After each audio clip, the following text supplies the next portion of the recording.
Welcome, ladies and gentlemen, to another episode of Book Club, the show where I get a group of friends together and we just choose a movie and shoot the shit and hang out and talk about movies. This week's movies. Each week we choose a different media type, movies or music, albums or video games or actual books. Sometimes we actually do books here. That's right, guys. Yeah, today we're back on movies. Last week we did video games. We did Halo 3. I'm losing track of time. Yes, we're back on movies. Next week we'll be doing music albums again, but we'll talk more on that later. Today we got mob/crime movies, so I am excited. We have 4 fun movies, 4 legendary movies, man. I mean, well, 1 fun one, 3 legendary ones. We'll get into that, but let's introduce our guests. First, a first-timer here. Just meet this guy today. It's Mr. Stupenzo. How you doing, buddy? Doing great. Glad to be here. I've been following you on Twitter for a while. You seem like a cool guy, so glad to be here. Hey, man, I appreciate that. I appreciate you coming and shooting the shit, talking some movies, and actually, your choice was Donnie Brasco. And it was my first time watching, and goddamn, I liked it. I liked it. I liked all the movies. I gotta say, I liked all. I usually like it takes a lot for me to not like a movie, but same. Man, like movies from like before 2000s just had a magic to it, and yeah, watching Donnie Brasco, I'm just like, oh my god, it just screams like 90s to me. That it was beautiful. I wanted, obviously favorite mob movies, Goodfellas, but I didn't want to pick another 3-hour movie and didn't want to pick something so obvious, something that everyone loves. Donnie Brasco, I feel like doesn't get enough credit. It does get a lot of credit, don't get me wrong, but it needs more. I agree. It is definitely below the Goodfellas and the casinos. You know, you don't hear about it much, but I was very pleased to have finally watched this again. Anytime it's a first time for me, it's an exciting time. You popped your cherry. I popped the cherry. Well, I also popped the cherry with another movie, which this man coming up next chose. It's my company boys, brethren, Mr. Inidious Bliss. How you doing, buddy? Hey, doing great. I didn't want to interrupt you, but did you call it Donnie Brasco? Donnie Brasco. There you go. Did I say Brasco? I think you did. You got some. That's like an Italian pronunciation of the same name, maybe. Who knows? It's Polish. I'm Polish. I may have just been mispronouncing things. Donnie Brasco. You know what? There was also something he said earlier. And I'm like, wait, how did he say that? Oh, these are damn Italians. I'm about to get real racist on this show. No, I'm joking. I'm Italian. My name's Enzo. So. Shit. The Polacks versus the Italians. World War III starting right now. No, I'm joking. It really is. So get ready. We will have a fourth. Geno is our fourth. He'll be here in about an hour or so. He's got children, so it's understandable. And his choice, his choice was 21 Jump Street. Insidious here chose another movie that he knew that I haven't ever watched and people yell at me for all the time, which was The Godfather, which I just finished up today. I had to speed run a bunch of these movies, so full disclosure, some of these movies were watched at 1.25 speed, which made things a whole lot better, actually. Dude, sometimes, like, I was watching the Godzilla movies, like all of them for Christmas, and I was like burning through them at quadruple speed. Like I was burning through a Godzilla movie in like 20 minutes, like speed reading the subtitles. It was amazing. Yeah, that's amazing. Yeah. I actually didn't mind watching some of this sped up, especially The Godfather. I had to watch a little sped up, and yeah, it was weird because everything now when I watch it in regular speed, it seems pretty slow motion to me now. Right. And I'm curious, is it the frame rate or are they actually slowing down movement a bit? Because I don't know, something about movement speed bet- seems. Back Go in the ahead. 70s, there's like pacing, people like to take their time and stuff. People didn't have ADHD everywhere. So like movies just tend to take their time and be slower, and it's good. But That's true. Yeah. That's true. I will why you say can watch some of these movies at double speed and not really, suffer or anything. It's actually fine. I think it just proves that I have ADHD where I'm like, let's get through it. Like, oh, anyways. Yeah. Well, now that you've seen part 1, you can watch part 2, which is even better. I hear that all the time, and I guess we'll get into or wait, did we mention all the movies? It was Donnie Brasco. Yeah, you did. Brasco, Godfather. Oh, I didn't mention Which my one movie. did you pick? Yeah. My movie was Heat, which I'll get into why I chose that. This was I think another that's third. Another my first. favorite of the bunch. 3 first times. So all the Al Pacino movies today were all first times for me, which is hilarious. We chose mob crime movies, and almost all of them had freaking Al Pacino. I was trying to think if maybe Al Pacino made a cameo in 21 Jump Street, but I could not find that. But yeah, no. So let's just get right into the first one, which I guess we'll start off with Insidious's choices. Or actually, hold on, before we get into the, let's say hi to chat. I always forget to do that. What's up, Amin Ra saying moo. Tomby saying hey all. What's up, Tomby? And we got Farrell saying hey, how you doing? Farrell. Alrighty. Farrell, what did I say? No, Farrell, yeah. Oh, right on. He's cool. Right on. Hell Knowing yeah. him, he's ripping a big bong right now. Oh man, I did right before this as well. That's how best way to watch movies is, and at 2.25 speed. Yeah, no, a lot of my comments today are going to be referring to that a little bit. Yeah, I said a lot, but a little. We'll see. Yeah, that kind of explains your frame rate comment there. Yeah. Well, yeah, everything did look 60 frames, but like it looked just more smoother, man. The motion, like it doesn't take me a minute and a half to run across like a room, which it seems like in movies. Like at 0.25 speed, the guy just zipped right, like got right there. Like we got Everyone's speed walking. things were moving along a lot quicker. And it's funny because I was like, man, if I was watching this at regular speed, this would be a lot more tense. Which actually I did not lose any of the tension here. Here, let's pull it up. We're gonna start off with the first movie, like I said, Godfather. Share the screen. There it is. There's my boy. It's funny, first time watching this, but so many of the lines from this movie I was able to quote right before the line came up. They massacred my boy. Exactly. I said it right before. I was like, "Is this where he says it?" But it was a lot more. It was a lot more sadder when I saw it. I was like, "Oh, this is actually kind of sad and emotional." So it still gets you, watching that scene. It was. Are we also going to skip the fact that young Al Pacino looks exactly like Steve from Blue's Clues? Oh no, he does. I never realized that. Yeah, he does. You're never going to watch Godfather the same anymore. No, I'm never going to watch Blue's Clues again the same. He'll look at you like, don't you ever go against the family. Paul, I think you've got some digital editing to do later. Let's get AI voice of Steve from Blue's Clues onto Michael. Yeah, there you go. Real quick, first time watching Godfather. I have heard that the TV series Arrested Development is supposed to be like a mirror image, a comedy TV show mirror image of the Godfather family, and I kept associating everything with it. So I don't know. Are you guys at all familiar with Arrested Development? Yeah, I've never heard that theory, but I kind of see that, and now that you mention that, yeah. Same. You got the idiot son.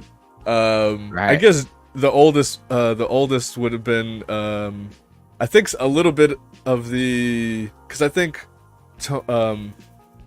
Al Pacino, Michael, is the youngest of the family, I believe, in the movie. Yes. Yes, so that wouldn't line up with the TV show where Michael is the middle child, I think, but he's still the good one. Job is like the oldest who think he's gonna get things done, but is still kind of an idiot. And then you got the tarded child, Fredo. the Fredo, and then Arrested Development, Buster Bluth. So every time Fredo was on screen, I'm like, oh, it's Buster Bluth. So I kept making that association. So it fit pretty well. I'm like, oh, and I don't know why my brain associating all that together kind of made the movie even more enjoyable to watch the first time around. I don't know. It's pretty funny. But classic. I usually pull up a Wikipedia. The director, Francis Ford Coppola. Francis Ford Coppola. Now, I heard that name. I don't know if I've He ever... did Apocalypse Now. He did Bram Stoker's Dracula. He did, obviously, Godfather 2 and 3. His nephew is Nicolas Cage. His daughter, Sofia Coppola. He's kind of Hollywood royalty. Holy shit, you're blowing my mind right now. That's fucking Nicolas Cage's... Nicholas's real name is Nick Coppola. There you go. Well, and it's funny, we like the second or third movie book club we did was Nick Cage night because we're big fans here. Hell yeah! Oh yeah, that man kills me. Dude, oh my god, Raising Arizona, I think is my favorite Nick Cage movie. I think that wasn't that your choice, Insidious? Yeah, that was my choice for Paul because I don't think Paul had seen that one either. I have not. That was the first time I saw that as well. Yeah, that was one of his worst movies that I love is Next, where he can see into the future. It's so bad. I can't stop watching it though. It's so good. I haven't seen that one. You need to come on for Nick Cage number 2 Part book 2. club. Okay. Hell yeah. Right. We have some. Oh man, we did some pretty obvious choices. Actually, my girlfriend, she chose like a pretty decent movie that was like kind of more of like a indie type film about what was it called again? Butcher's Crossing, some like Miller's Crossing. Which one? No. Nick Cage. Never mind. Yeah, Nick. Yeah, Butcher's Cross. It was just some like indie film that like went straight to Amazon or something like that. He's done a bunch of those. I know he does. I know exactly. He's done a bunch of those. He's got to pay for his T-Rex skull that he illegally owns. You know. Oh my god. Yeah, no. Nick Cage is a legend in my eyes, and that's crazy that's his. Holy, you just blew my mind. Well, it's always nepotism, you know. Anytime you think of some actor that's famous, it's like, oh, he's related to some famous person. Okay, definitely. No, yeah. It Hollywood be like that. That's it really does. That's crazy. I'm the newbie here as fans of the movies. As you know, what do you guys got to say on this classic of a film? I guess I'll start since I picked it. So really, like, this one has always been like a big movie in my family. Like, my aunt named her son after Michael based on this movie. But to be perfectly honest, he's a little bit more of a Fredo. But and you know, I went through that phase like in college where it was just like all mafia movies, really big in Sopranos. So like a lot of these movies, like I just loved today. And of course, with Paul not seeing this, to be perfectly honest, like I wasn't sure how you're going to react to it because I know you and this doesn't really seem your speed, but you know what? It is such like a big piece of cinema history. I thought, you know what? We got to go for it. Oh yeah. No, watch The Godfather. It was, and because I hear part 2 is better, like in my head, trilogies usually go in this route. Number 1 is the story setup, the world building. Number 2 is when the shit goes down. Number 3 is where the plane lands. Number And 3 is usually where the movie sucks. It's called and it's- Godfather Syndrome. Yeah. and usually those planes don't land; they crash. Right. It's X-Men, Spider-Man, what other ones? There's so many where the third one just like not up to muster, you know. Right, but usually the second one gets real, like, holy shit, this is hype, this is crazy. But yeah, they usually fumble the landing. And as I'm watching all this, I've always heard my whole life, like, oh, Godfather 2's the best, oh, yeah. As I'm watching this, I'm like, oh shit. And as it's ending, I'm like, oh yeah, I could see how 2's the best. Fucking Yeah. we Awesome just because you have this dual timeline of like you see Robert De Niro as young Don Corleone, like moving to America and starting out, and also you see what Michael Corleone's doing. But also the reason why the second one's usually not necessarily better, but the second one doesn't have any of that exposition. You know, you don't have to get to know the characters as well. right. You know, we don't have to waste world's time with built. introductions. Yeah. Yeah, that's usually why the second movie has a little bit of a leap. You know, it's like, all right, y'all know who all these people are. Don't worry. The let's just Alien get on movies. That's Terminator movies. Those are good Godfather syndromes. Yeah. Right? Yeah, the second, Terminator 2's known as the classic. Is Aliens more classic than Alien? I don't know. It's debated. I like Aliens more than Alien, but some people prefer the slasher horror stuff or Alien and the actual set design and Ridley Scott. I mean, they're different genres. Right. We're gonna have to do an Aliens night here, fucking, because I've watched just like on my own time all the Aliens and Predator movies and and whatever, but I don't remember any of it. I think I was too stoned. I gotta do it again and then talk about it. Are you gonna make the guests choose? I mean, I'd feel bad for some of the other movies in the Alien series. Yeah. Remember when 3 used to be the worst one? Now 3 is like pretty good when you think about it. Yeah. I like 3. That was the prison one, right? I thought that was one of the first Alien movies I saw, and you know what? I thought it was fun. 3. Yeah. Yeah. I think the dog alien from Alien 3 is my favorite design for the xenomorph. It was like quadrupedal and has that smooth head and it's freaky looking. Yeah. But yeah, as far as like Godfather goes, this is the movie that kind of made like the mafia trendy. Like I'm Italian, my Italian relatives, my grandmother, just very similar, had an Italian wedding from some American soldier during World War II or before, 1930s, late 1930s. She moved to Texas. All of her brothers and stuff, they all moved to Australia because Mussolini was taking over. But yeah, she hated movies like Godfather, like this stereotype of everyone being mobsters, and it's because Godfather has this like larger than life, like operatic kind of feel to it. It's very opulent. Everyone's living in mansions, and it's very it makes people want to be mobsters, whereas when you watch Goodfellas and Donnie Brasco and stuff, it's more like these guys are like low lives, Right. which is more realistic and gritty and kind of depressing. But this movie kind of made it like cool to be a mobster, which is kind of a good thing and a bad thing. It just made everything too like larger than life kind of vibes, but yeah, it's based on that book that I haven't read, obviously, because I don't read. But also, I've heard that this show about the making of The Godfather is really interesting because apparently, there's a lot of history and a lot of fun information about how this movie even got made. So like the actual mob was involved, like trying to like stop it from happening and stuff. Oh yeah, I remember hearing that. That's crazy. Yep. Yeah. That's nuts. The mob. Frank Sinatra was also because he's rumored to be like that Johnny Fontaine. Right. That Johnny Fontaine is based on him. So they were trying to stop it. They had that mobster leading Italian American, was it like Defamation League or something? I don't know. Yeah. shit. Whatever they That's call why it. you change But, yeah. characters' names and stuff, Yep. Yeah, you so gotta make it just enough, just based on the truth, just enough, It's a skirt by legally. that makes this movie even more gangster. That's insane. Straight up Holy. gangster. But you were mentioning growing up mob movies and all that.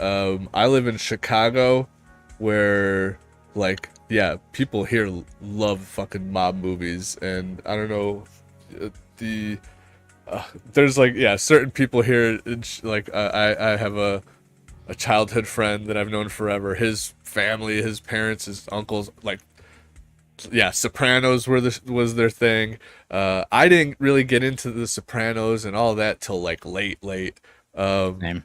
I did enjoy movies like Goodfellas. I've seen, like, yeah, growing up, I only saw only a few of the of like classic mob movies, and yeah, Goodfellas probably being like one of my favorites. Um, but I didn't get Casino was another good one, and Casino. yeah, Departed. Yeah. You know, that's Oh, Irish mob. yeah, no. I think my girl was like, "Oh, it's a shame nobody chose The Departed," because yeah, Departed was a close honorable mention. Probably maybe part two on mob crime movies will. Yeah, another good Irish mob movie was I was saying Miller's Crossing. It's the same directors as Raising Arizona, the Coen brothers. It's like 19. Oh. Yeah. Was it Gabriel Byrne and some other dudes? Yeah, that's a fun one. It's pretty hardcore. Oh yeah, Road to Perdition. That's another good Irish mob movie. Oh Forgot shit! about Right that on. one. Right on. But yeah, as far as Godfather, yeah, it's one of those. It's like the meme, you know, people who look up to mob movies and just love them so much. It's like you're kind of missing the point of the movies. They're kind of trying to, you know, warn you about the futility of this lifestyle. You know, it's not a good thing. You know, everyone suffers. Everyone, you know, nobody's actually happy. You know. Yeah, it's funny you mentioned that. I noticed in most of these movies the like, yeah, you know, obviously it's not glorious being a gangster. It's bloody and ruthless, and usually the wives are insufferable, even if you're a cop or you're a Yeah. Happy wife, happy life, you know. bullshit. They ain't happy. They need Right. everything. There's no pleasing them. They get everything and then they still complain. Anyways, no. It's like that Weird Al song lyric where he says, "Money can't." They say money can't buy happiness, so I guess I'll just have to rent it. There you go. But yeah, no. You were also mentioning how like this is the like, because yeah, I have seen, you know, Scarface, and you know, as I think this was the last movie I watched. You know, I did watch Donnie Brasco. I watched Heat. Heat's more of a crime movie. Cops and robbers. Cops and robbers. Whereas like, every time I've watched a mob movie, it has never been like this, you know, big. Like you were saying, like this is one of the top 5 mobs, you know, mobsters, the mob families. You know, is one of the 5 families and stuff like that. So like, seeing like the extravagance and all that, like, yeah, I noticed that right away, because you only see that kind of level like maybe in Scarface as he builds up to that, you know, like not even that, you know, he never even gets that crazy, but you know, you can see that kind of like build up, whereas like this movie is like right off the bat, it starts you off at the day of my daughter's wedding. You know, I didn't realize that was how the movie starts off. I was like, he can't even get to the party. You know, everyone's just constantly asking him for favors and stuff. You know, poor Don Corleone. But what's crazy is like, you know, Godfather came out in 1972, and it seems like every mob movie that comes out after that is like, you know, definitely influenced by this movie. Or borrowing from it, or at least alluding to it, little nods to it. It's hard not to, you know. Absolutely, yeah. No, as I was watching it, even though it was at 0.25 speed, I'm like, this. I could tell this is, you know, a classic. The even it being as long as it is, and the drawn out, you know, scenes and stuff like that. Yeah, build tension, and it is definitely one of those classics that, you know, like you said, influenced generations of mob movies afterwards, and they just got more and more refined, I think, mob movies as they went along. You know, when you get all the way from there to like Goodfellas, and then you know, then Sopranos, you know, it really set a, you know, precedent on like, all right, motherfuckers, you better step up and make some gory mob movies over here, man. Hell yeah. For me, it's always bonus points if there's a character named Enzo in a movie or a show. I'm like, hell yeah. Enzo the baker. I'm here for it. Let's go. Let's see here. I have not been keeping up with chat. Y'all are awesome. I'm trying to see if there we go. We got Farrell saying Godfather is one of those movies that stands out as cinema. Stands out as cinema being actual art. Good choice. Absolutely. Yeah. look how they massacre my boy. Yeah, no, that part I actually like choked up on. I was like, oh shit, man, that's Yeah, you know, even these mobsters. That's the thing about all these mob movies is like, you know, these guys are criminals and killers, but they, you know, their family. It's all about their family, and you know, you kill their kid or whatever, you kill their wives. They break down just like anybody else, you know. yeah, yeah. Yep.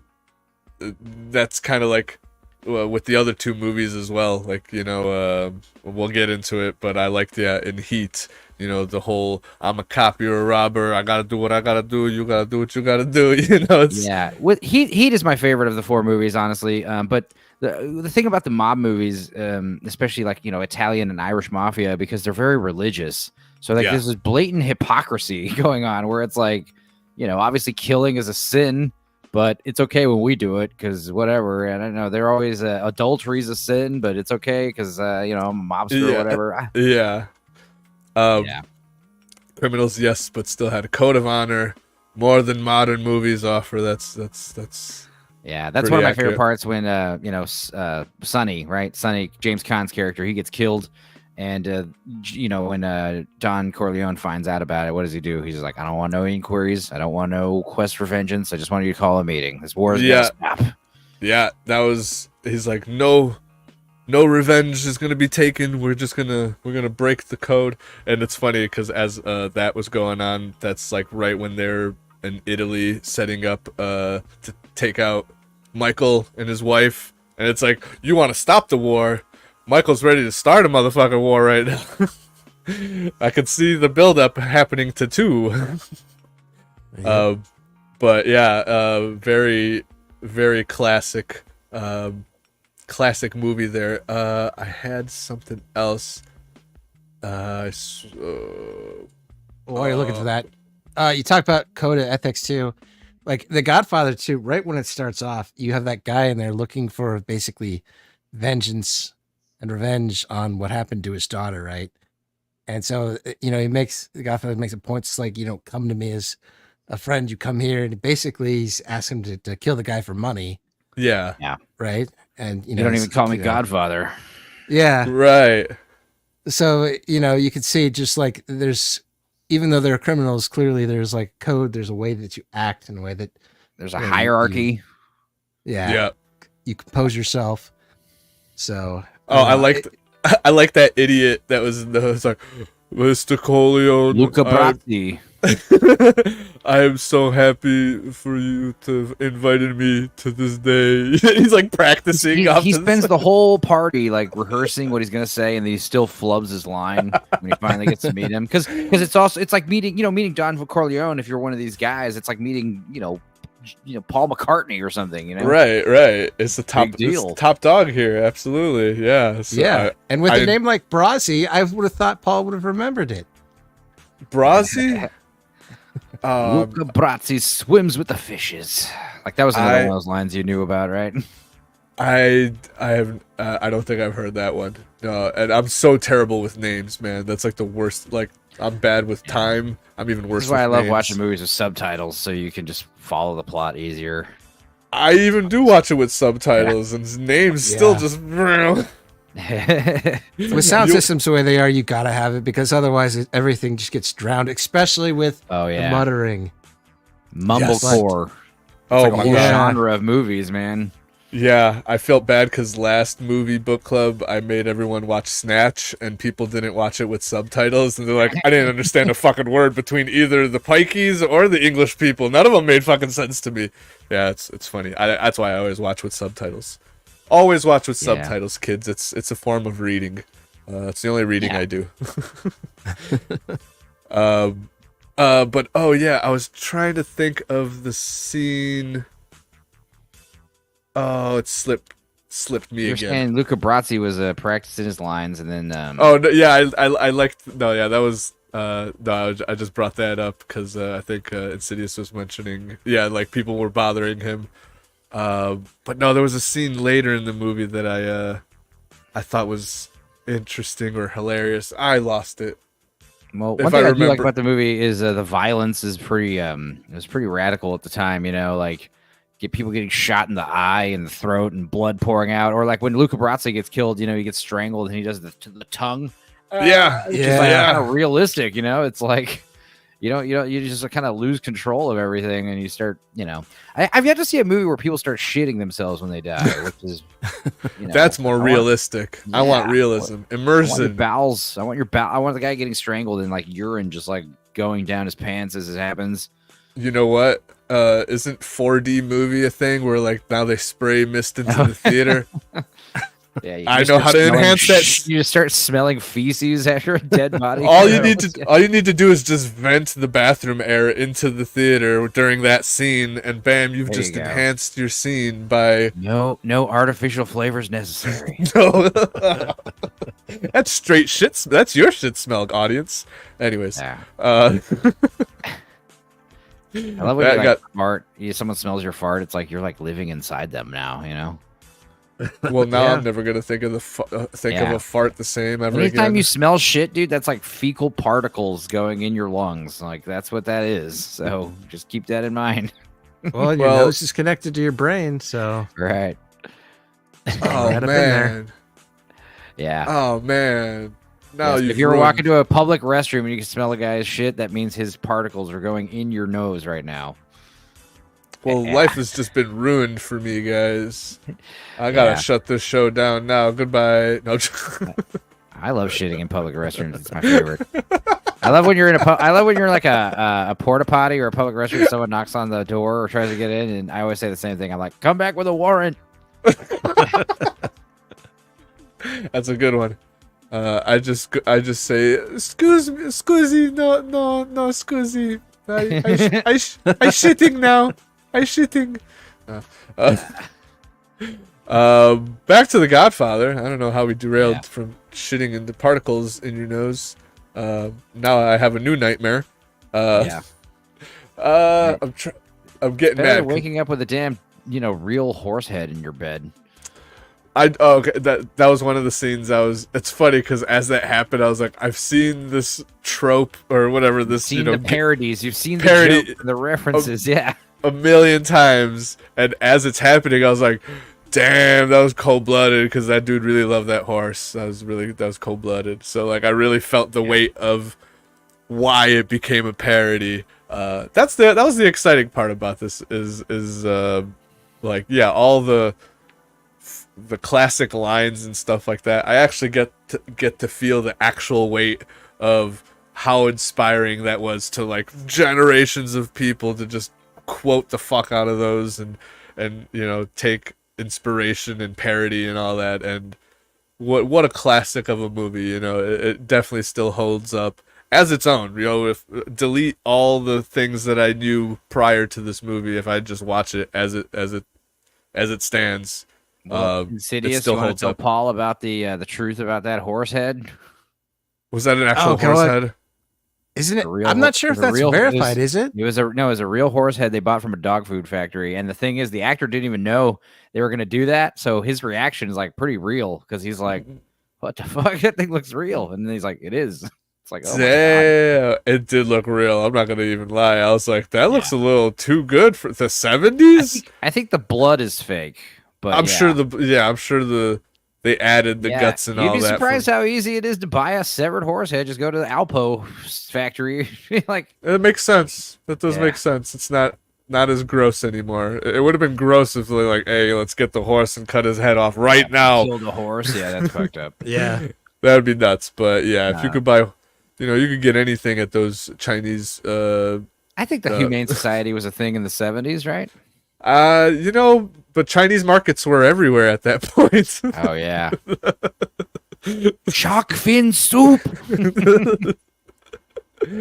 Oh, that's great. I love how you go to a Chinese, like a Chinese market or an Asian market. They have like every animal you can think of in a can. Oh my God, that's scary. It makes me think of a episode of It's Sunny in Philadelphia where they're like, where do we go to find strange meats? And then they just end up in Chinatown. Yeah. That's great. Alrighty. Strange meats. Anything, any other strange meats in The Godfather? That was a terrible transition. That was wonderful, Paul. It was. I'm still trying to think of the scene. Somewhere towards the middle end. I don't know why I wanted to bring it up, but I remember something. If I could, if Did it only I make had you a laugh, cry, shit yourself? What happened? Oh, I think I got sad. When did I get sad? No, I didn't get sad. Oh God. man, I know. I can't even remember it. I just remember. Listen to this. It was I didn't somewhere. know this. The Humane Society started in movies in 1939 because they were filming Jesse James and some horse was killed by being forced off of a cliff. Holy shit! On accident. It was terrified and ran off a cliff. Oh, yeah, I didn't realize horse. they've been operating in movies that long. Wow. Well, yeah. Those damn westerns. Damn. But yeah, there's a lot of hardcore scenes in this one. In the second one, it was even more hardcore stuff. But and you know, obviously, when you're a kid, you watch these movies. It's like all the blood and guts is what stands out. But like, you know, later stuff is like, oh my god, like I don't want to spoil too much about the second movie, but yeah, it's like lines of dialogue, and you're like, oh my god, or like, you know, just in this first one, like you know, Sonny's sister getting beaten up by her husband. You know, that's like one of those things where, you know, it's probably the least violent part of the movie, but it has some serious weight to it. It's like, what would you do? I mean, you Right, kill that right, guy, you know? right. Oh, I rememred. We were talking about how they had honor and during the baptism at the very end when his godson is being baptized, and his men are out there, you know, cleaning up some family business. And he's like, "Oh, do you renounce the devil and all his work and all his murders are going out?" I'm like, "That's awesome! I love that for some reason." Well, that's what's so cool about, because I think Irish and Italian mobs, they tend to be Catholic. I'm Catholic. What's so cool about being Catholic is I could go kill someone right now brutally, but as long as I go to confession and you know talk about it and say a few Hail Marys, all is forgiven. All is It's crazy. It is crazy. Yeah, it's good insurance. It's good. It lets them sleep at night. It's, you know, makes them sleep better when they just cut off a horse's head and threw it in someone's bed while they're asleep. So, God, I'm sorry I had to. That guy must be a real heavy sleeper too. I mean, if you, I know. You know how do you sneak a horse head in my bed while I'm sleeping? My cat fucking moves in the bed. I'm like, huh? What? Yeah. What's going on? No. That's a good point. Damn, I feel like I know the whole movie. I was joking like, "Oh, Steve from Blue's Clues is doing this" every time I saw. You see what Steve's up to in the sequel. Oh, jeez, Yeah. Steve and the mob, part 2. But no, it was shocking. It took me a good minute to realize that was Al Pacino. I'm like, holy fuck, bro. I just watched 2 movies with Al Pacino. That dude's crazier than a motherfucker in both those movies. But in this, he seems like a young, normal person who's ready to play with an imaginary dog and get the mail for me. Right. I think that's why this is often cited as one of his better movies, because he's very understated.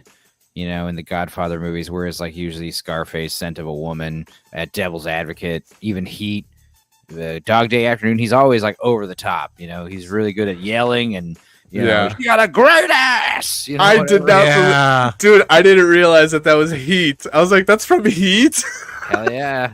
And it just comes out of nowhere. We'll get to that when we get to it, but it just it came out. I did not expect it to be this movie. He was pretty. Hank Azaria didn't see it coming either. He's shocked. I know. I forgot he was in there because like when I saw him, I'm like, oh my god, that's right, he's in this movie.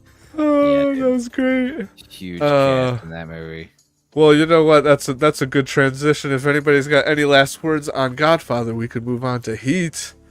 Talk more. One time, I was watching Robert Rodriguez's band play. They're called how do you say badass in Spanish again?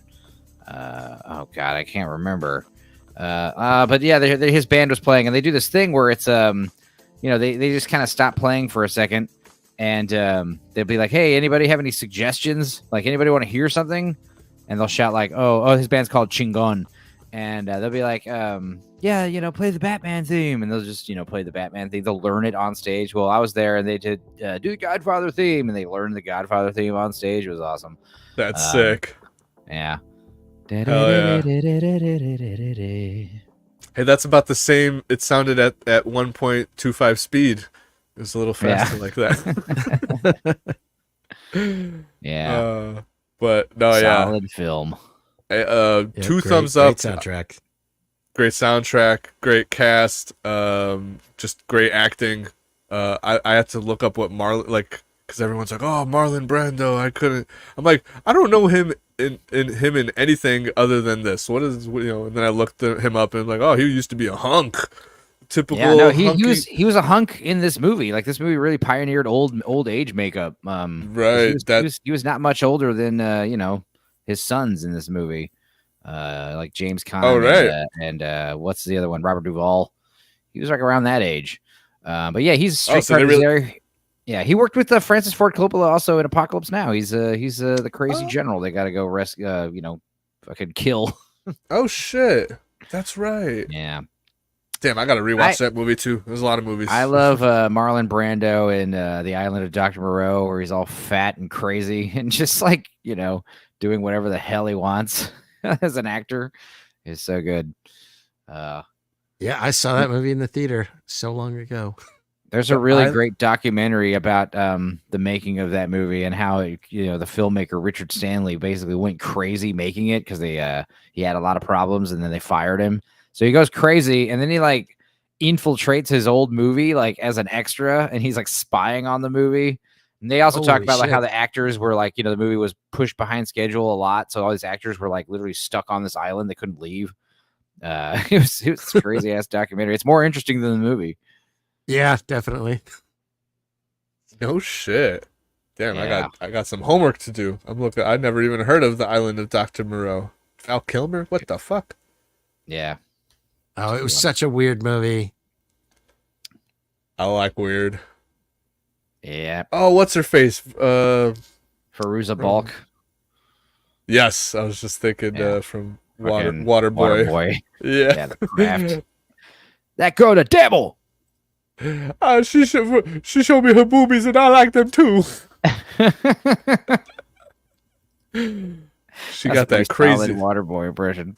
Oh man, I watched too much Waterboy when I grew up. That was my Adam Sandler. See, I missed a lot of movies because I just kept rewatching the same VHS tapes that I had growing up, like the same 5 or 4 Adam Sandler movies and Half Baked, and then random movies like Zorro. I watched a million times just because we had the VHS for it already. So, you know, we didn't have Netflix and the world at our fingertips.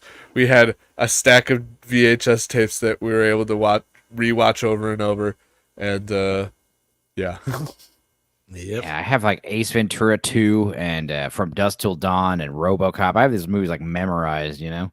Right. Yeah, no, there's oh man, yeah, no, I literally popped in a few of the movies that I like remember having growing up, and like Half Baked I haven't watched in so long, but I remember watching a ton of it as a little kid, and then like now watching it back I'm like, oh, I get this scene a little bit better now because I wasn't I had just started smoking pot when that movie came out as like a 12 or 13-year-old, and it was like, this movie's made for me, bro.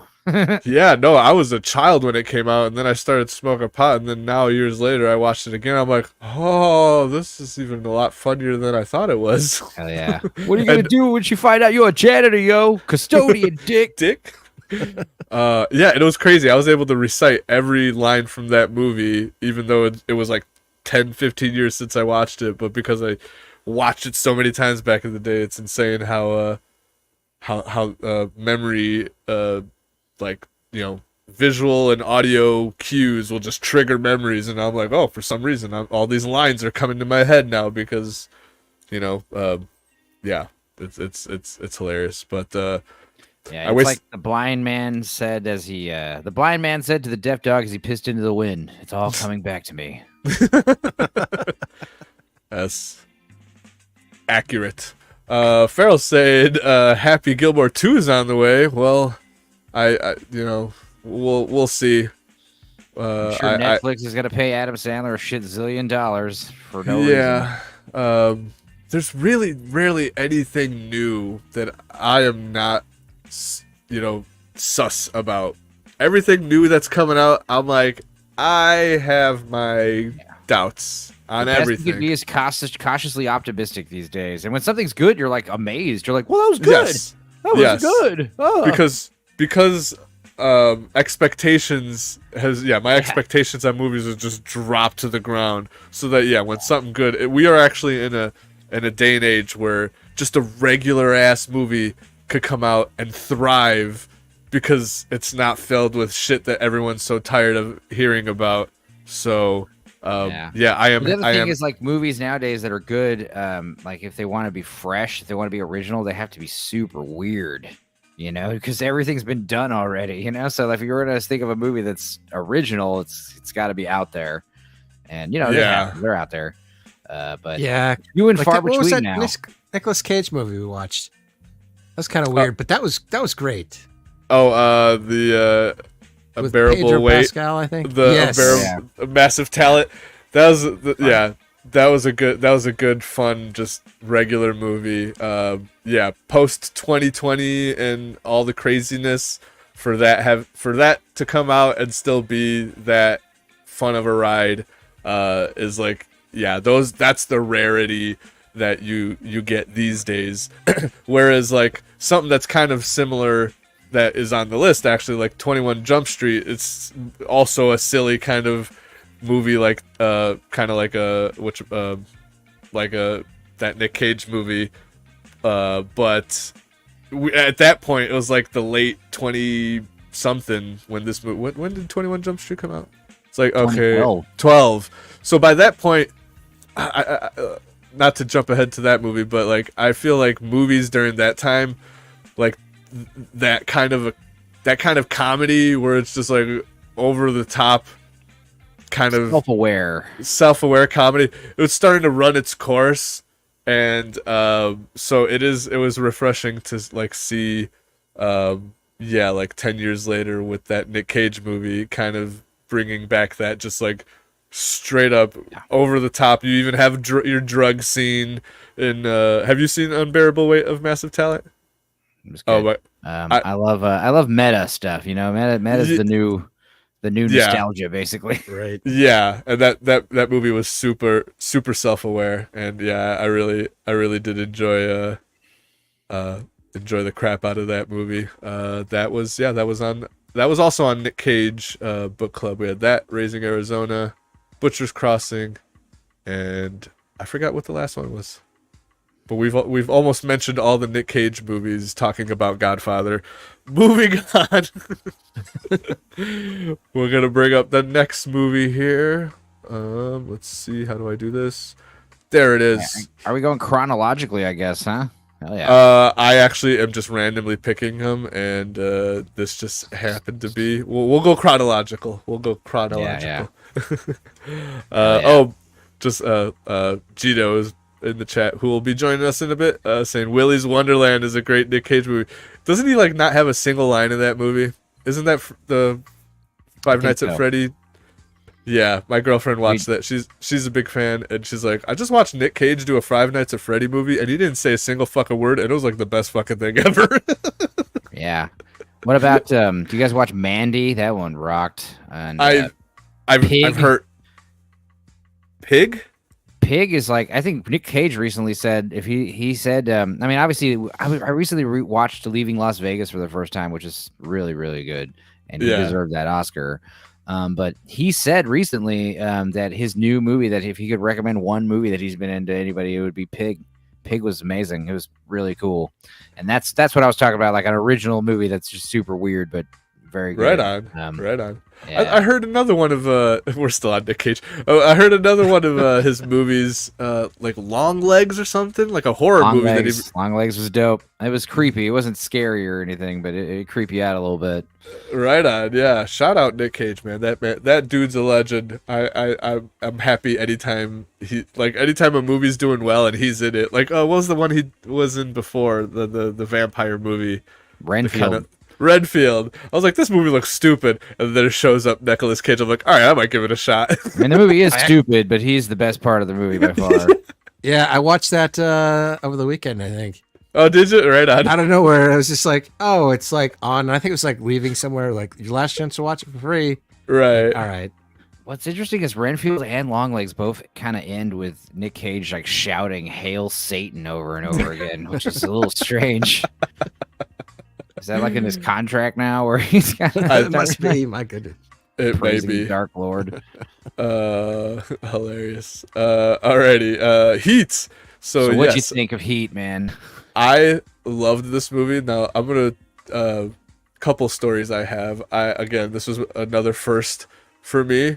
I knew for so long, like I've again, my buddies, family, uncles, they're all huge mob crime movie fans, and one of my buddy's uncles particularly, just like I remember multiple occasions him like having a just being angry with me for not have seeing Heat yet, and I'm like, and he's like, "There's the gunfight alone is fucking worth watching." So for the longest time, all I've known is that there's an epic gunfight, and it's just a great crime movie, and just I've been yelled at yelled at to watch it. Only to by watch this dudes, movie. though. You never had a woman yell at you for No, of course. Yeah, exactly. Of course not. Even watching this with my lady, she's like, "Oh, the women in this movie are insufferable." But This movie fails the Benchel test, rightfully so. Like, not a single woman talks to another woman in this movie, unless they're talking about a man. Right. Exactly. But no. So the reason I chose this is actually from a video game that we played recently, which is funny because it had the guy from Donnie Brasco. What's his name? Michael Something Madsen? Black. Johnny? Yes, Oh, Michael Madsen. Michael, yeah, Madsen is in a game Crime Boss, which we've recently been playing, and like that game, is breaking into a bank, doing the same kind of stuff. But then the gameplay gets like Call of Duty level crazy. Like I'm like, holy shit, there's some crazy gunfights going on in here. And again, I thought of this movie because it's like, oh, I hear there's this crazy gunfight, and then when I get to the crazy gunfight in this movie, I was so pleased because one thing that nobody had any regard to in that scene, in most scenes in this movie, is other civilian life, and I'm happy about that. I'm happy that they're like, we're in the middle of a fucking city block and hundreds of people are running down the street. Open fire, motherfucker! I loved every bit of that, and that's what's missing in movies today. For God's sake, they even made that the plot of one of the Avenger movies. It was like, oh God, we damaged the city. Sometimes you gotta break shit to make shit. That's my fucking... Al Pacino's the only dude who's like telling civilians like, get down, everyone get down. Yeah. But you're running around the street with machine guns. You're like, okay, I'm sorry, I'm out of here. Yeah. I would say the thing about this shootout scene, it's so loud. And if you ever get a new sound system and you want to test that baby out, that scene is like perfect for that. Luckily, I hear that the new digital transfer for this movie and a few others, like they're like replacing the gunshot Foley work, which I can't believe that's true for this movie, but I have heard it's true for a few others. It's not good. The Foley work is amazing. You can hear like the gunshots like echoing down the streets. It's something that especially in like The Godfather, like the gunshots don't sound very loud. It's like pops. Right. Yeah. Whereas like when you're outside in a busy street, like dude, gunfire is loud, dude. Oh yeah, it's scary, you know. Oh yeah. No, it was blasting in my ears. I think luckily, the VLC, whatever the fuck I'm watching these movies on, has like a bit of a compression on there, so luckily it wasn't blasting my ear totally. But it was still like you said, Godfather's like the little firecracker pop sound, whereas this was like, again, that gunfight scene, where'd they get all the ammo? I rarely saw anyone reloading. You don't know how often I reload in video games. I go, oh shit, it's time to reload. Oh shit, it's time to reload. Where these guys are like, They got like clips tied to them and stuff. And there's that one scene where you do see Val Kilmer change magazines, and apparently like actual like it's so accurate, it's so well done that they use that footage to like train people, like Like, see how he does it? This is how you should be doing it. Like, Right. how you, like, because I mean, Michael Mann is such a perfectionist. He's almost like too much, because like he's one of those guys where if you handle a gun at all in a movie, he's gonna make you do live round fire training exercises for weeks, so you can, it feels natural holding a gun, and there's nothing fake about it, But yeah, I mean, Right, especially with, Michael Mann. Sorry to interrupt. Director. I'm just trying to see what else he's done. a Oh bunch of shit! stuff. Collateral. Jeez. Collateral. Manhunter. Yeah, that sounds the familiar. first Hannibal Lecter movie. Last of the Mohicans. Yeah, he did. Another really good one that a lot of people should see is James Caan from Godfather was in Thief, directed by Michael Mann. That's got a great Tangerine Dream soundtrack in that one. Oh shit! Michael Mann, yeah, he did Ali. He created Miami Vice, the show, and he also did the movie, which wasn't as good, but yeah. I mean, Michael Mann, he's a big deal. Public Enemy with Johnny Depp. Yeah, there you go. Yeah, nice. Yeah, he's got a pretty impressive roster of movies. The Insider, I think, is another one, and what else? Yeah, some good stuff. Oh yeah. But yeah, he's one of those guys that's a little he loves like, for instance, same thing with Collateral. Heat is all shot on location. There's no sets. That's why the movie just has this. Heat's awesome because it's style and substance. There's no. In fact, this movie was supposed to come out in like the late 70s, early 80s with Robert De Niro and Al Pacino, but it just it never happened. And the fact that it came out in the mid 90s, it's so much. It really benefited from that, because it's such a time capsule for that. The like we're kind of stepping out of the 90s into the 2000s, like that perfect like mid 90s vibe. Yeah, yeah. There's got this great Dark Knight borrowed heavily from Heat in terms of like the look, this like cold steel color palette, a lot of like kind of like fluorescent lighting. It's just got such a distinct look and vibe, and it's just got this cool factor to everything. Like the way people talk in the movie. Kelso called. Yeah, what does he want? He says he's got a score. What do I want to score? I got my own score. Well, he says it's clean, low 8 figures. 9 a.m. tomorrow. It's like, okay, who talks like that? Yeah, straight to the point. Exactly. No fat in the dialogue. Yeah. Just it was really good. I thought, and it's funny because you think De Niro, Pacino, hey, they're gonna be on the same team, yada yada. But it's they're actually opposing. I thought again the whole time. I thought like I didn't even know what I thought. I didn't know if this was a mob movie. I don't know if this was just a organized crime type thing. But then when I finally dive into it, I'm like, oh, Al Pacino's the cop, the crazy cop. I loved all his scenes. Like, he's like, don't fucking waste my time. That's something I love about Heat is like whenever you see the criminals partying, going out to eat, they're very like sophisticated. They wear suits. They're very polite. They're toasting the champagne. They're being like quiet and not attracting attention. When the cops go out party, they get drunk as fuck and like they're getting all rowdy, shit. They have, it's just great. Like, it's one of those really good movies. Usually movies are more focused on either the robbers aspect, the criminal aspect, or the cop aspect. And this is one of those movies that really does a great job of like half and half. I was actually going to bring up the respect that they had for each other. Was like, oh man, I actually teared up at the end there.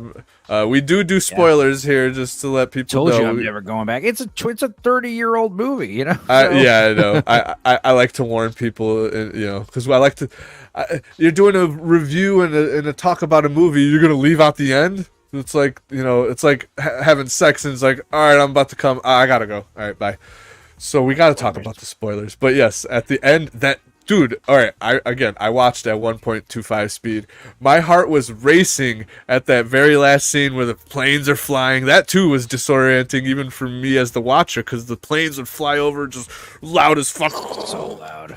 And it gets really bright, the lights, and it's like, oh my god, who's gonna get the shot? Who's gonna get the shot? You don't even know who's gonna die in that. Usually, it's always like, oh, obviously the cop's gonna win, but in this one, you're really like doubting. You don't know. You really were doubting exactly because again, you were both likable guys. You don't want either one to die. Actually, I thought De Niro was the better man. I thought he was the better man. I thought he had better skill. Al Pacino was slipping. Although he did have that military training, that's one thing I do forget in that movie. It's like, oh yeah, he did have, he did, yeah, in both this movie and fucking Godfather, he's got military training. Right. Well, Vincent Hanna, the character Al Pacino plays, you know, he's kind of like I said, like a loose cannon. He's got multiple. That's I know another great line. Whenever I'm describing James Cameron, I quote John Voight from this movie. He's like, says he's been married, divorced 3 times. What the fuck you think that means? He like staying at home? Yeah, It means he's one of them guys that's out there, you know, doing his job all the time. I think I think you should pass. the film really did well was like at the end you were like kind of rooting for them both because like it humanized them, right? It gave them like actual clear motives, like both the good guys, the bad guys. And it wasn't like the good guys' motives were all necessarily pure, right? They showed like his problems with the family, problems with the wife, but it was stuff that you could relate to. Well, and for same both thing of with these the guys, bad it's a guys. job, you know. It's a job for both of them, and there's nothing Right. all professional. No, nothing personal, you know. And it's both their jobs at the expense of their personal lives. Right. right. De Niro Yeah, doesn't. De Niro Go ahead. desperately wants a wife. Pacino's on his 3rd wife. His wife's becoming a cheating a whore. His stepdaughter looks up to him. Natalie 'cause Portman. Natalie Portman. My God, I see young Natalie Portman and I go, poor girl, what has Hollywood done to you? Like, Yeah, I mean, it was that first movie she was in, The Professional. She was very excited, and then she started getting fan mail, and it was all like creepy old perverts, like like have you heard about The Professional? Like stories behind that? yeah, it's fucked up. There's the director was kind of a bit of a PDF file and was Yeah. trying to film love scenes. Young Natalie That- Portman with. There's even some deleted scenes where she's coming on to him. That Yeah. they I decided. think there were some scenes in the movie He's where she was French. coming on to him. So yeah, he's French, so you know, it's Right. The age of consent is like 13 over there or some nonsense. Oh, we got our 4th member here, Gino. How you doing, buddy? No, Tired, but I'm here. Thanks for popping on. Yeah, no, I appreciate you coming on. Yeah, I like the movies, so You were saying in chat which you weren't able to finish The Godfather? yeah, I couldn't download it on my phone because I was listening to them at work. Ah, And then right I'm like, on. oh, this doesn't have the video file. Ah, crap. Oh, damn. It's all good. Well, we did The Godfather already, so you came at the perfect time. But yeah, I think the most impressive thing about Heat, especially watching it nowadays, is like, yeah, this immense cast. You got Henry Rollins and William Fichtner and Xander Berkeley and John Voight. They're all in like tiny roles. You got what's his name? That rapper, grab a voice. What's his name? Come on, Tone Loc. That's his name. Toad Loc, yeah, Toad Loc, yeah, exactly. I recognized him. Holy single character. Dude, I was flashback to the 90s watching this movie, honestly. The only character that I thought was kind of out of place was John Voight. I'm like, I don't know why I don't believe you as this slicked-haired back guy with the mustache. I don't know why I can't see that. It's not believable to me. Dude, you know what's crazy is Val Kilmer's character was this close. Like literally, he was cast to play him and didn't, and dropped out at the last minute. Was this close to being Keanu Reeves? Oh man. For Val Kilmer's character? Yeah. Ah, Hairless. no shit. So- That would have been so interesting. I thought it was funny seeing Val Kilmer on screen because I'm like, where are the bat nipples? Oh, Right. oh Yeah, yeah. Val Kilmer looked pretty good with long blonde hair, man. It's a gangster, you know. Yeah. One of my favorite Val Kilmer movies is the Doors movies, or the Doors movie. I don't know why I said. Yeah. But yeah, that Doors movie is I've seen that a million times. So every time I see him, I'm like, damn, he looks just like Jim Morrison. It's crazy, Yeah. Role he was born to play. dude. For Uh, real. But yeah, Tom Sizemore is also great as one of the bad guys, and Danny Trejo is the driver. Yeah, it was crazy to see Danny like literally everyone was in this. Hold on, I got the cast list right here. I think you named everyone pretty. Like even at the beginning when they robbed the armored car, it's like that famous Mexican stuntman is one of the armored car guys. You know, can't remember his name, but yeah, there's just like so many recognizable faces in this movie. Oh yeah, Jeremy Piven as a doctor shows up. Oh right, the veterinarian who's Yeah, like yeah. Tone Loc, like you said. William Edward Fitchner, which if you look him, Fitchner, if you look him up, you'd recognize him. I think he was in one of the Batman movies. He was in The Dark Knight. Yeah, yeah. He's the bank manager. That's right. I thought I recognized. I'm trying to think of what else I. Did you guys mention the Allstate guy? The Allstate guy. No, I didn't, but he's great. Oh, yeah, he's the replacement driver when Danny Trejo is like, I got a tail. Oh, he was the cook, right? That showed up. Yeah. What if you're old? That guy is 70 now. Holy shit, he doesn't look a day over 50. Black don't crack, bro. Are you in good hands? Hilarious. Yeah, there's also that's the funny part. It's like you're seeing this other character, this black guy who's like been out of prison and he's dealing with this asshole restaurant job, this manager, and he's on probation. You don't know what the hell. Why are we focusing on this guy? Yeah. Until it's time to do the robbery. Yeah. And you know what? I gotta say, like the first time you watch it, maybe, or I know I've watched it with a couple people where they think the movie kind of goes on like an extra hour because the bank robbery happens and you're like, okay, the movie's gonna wrap up soon. It's like, no, there's still another hour. And a lot of people say, it's probably not necessary, but when you watch it a few more times, you're like, no, it's totally necessary. It really is. The fact that the bank robbery happens like in the middle of the movie practically is like, it's just so good. Yeah. Oh yeah.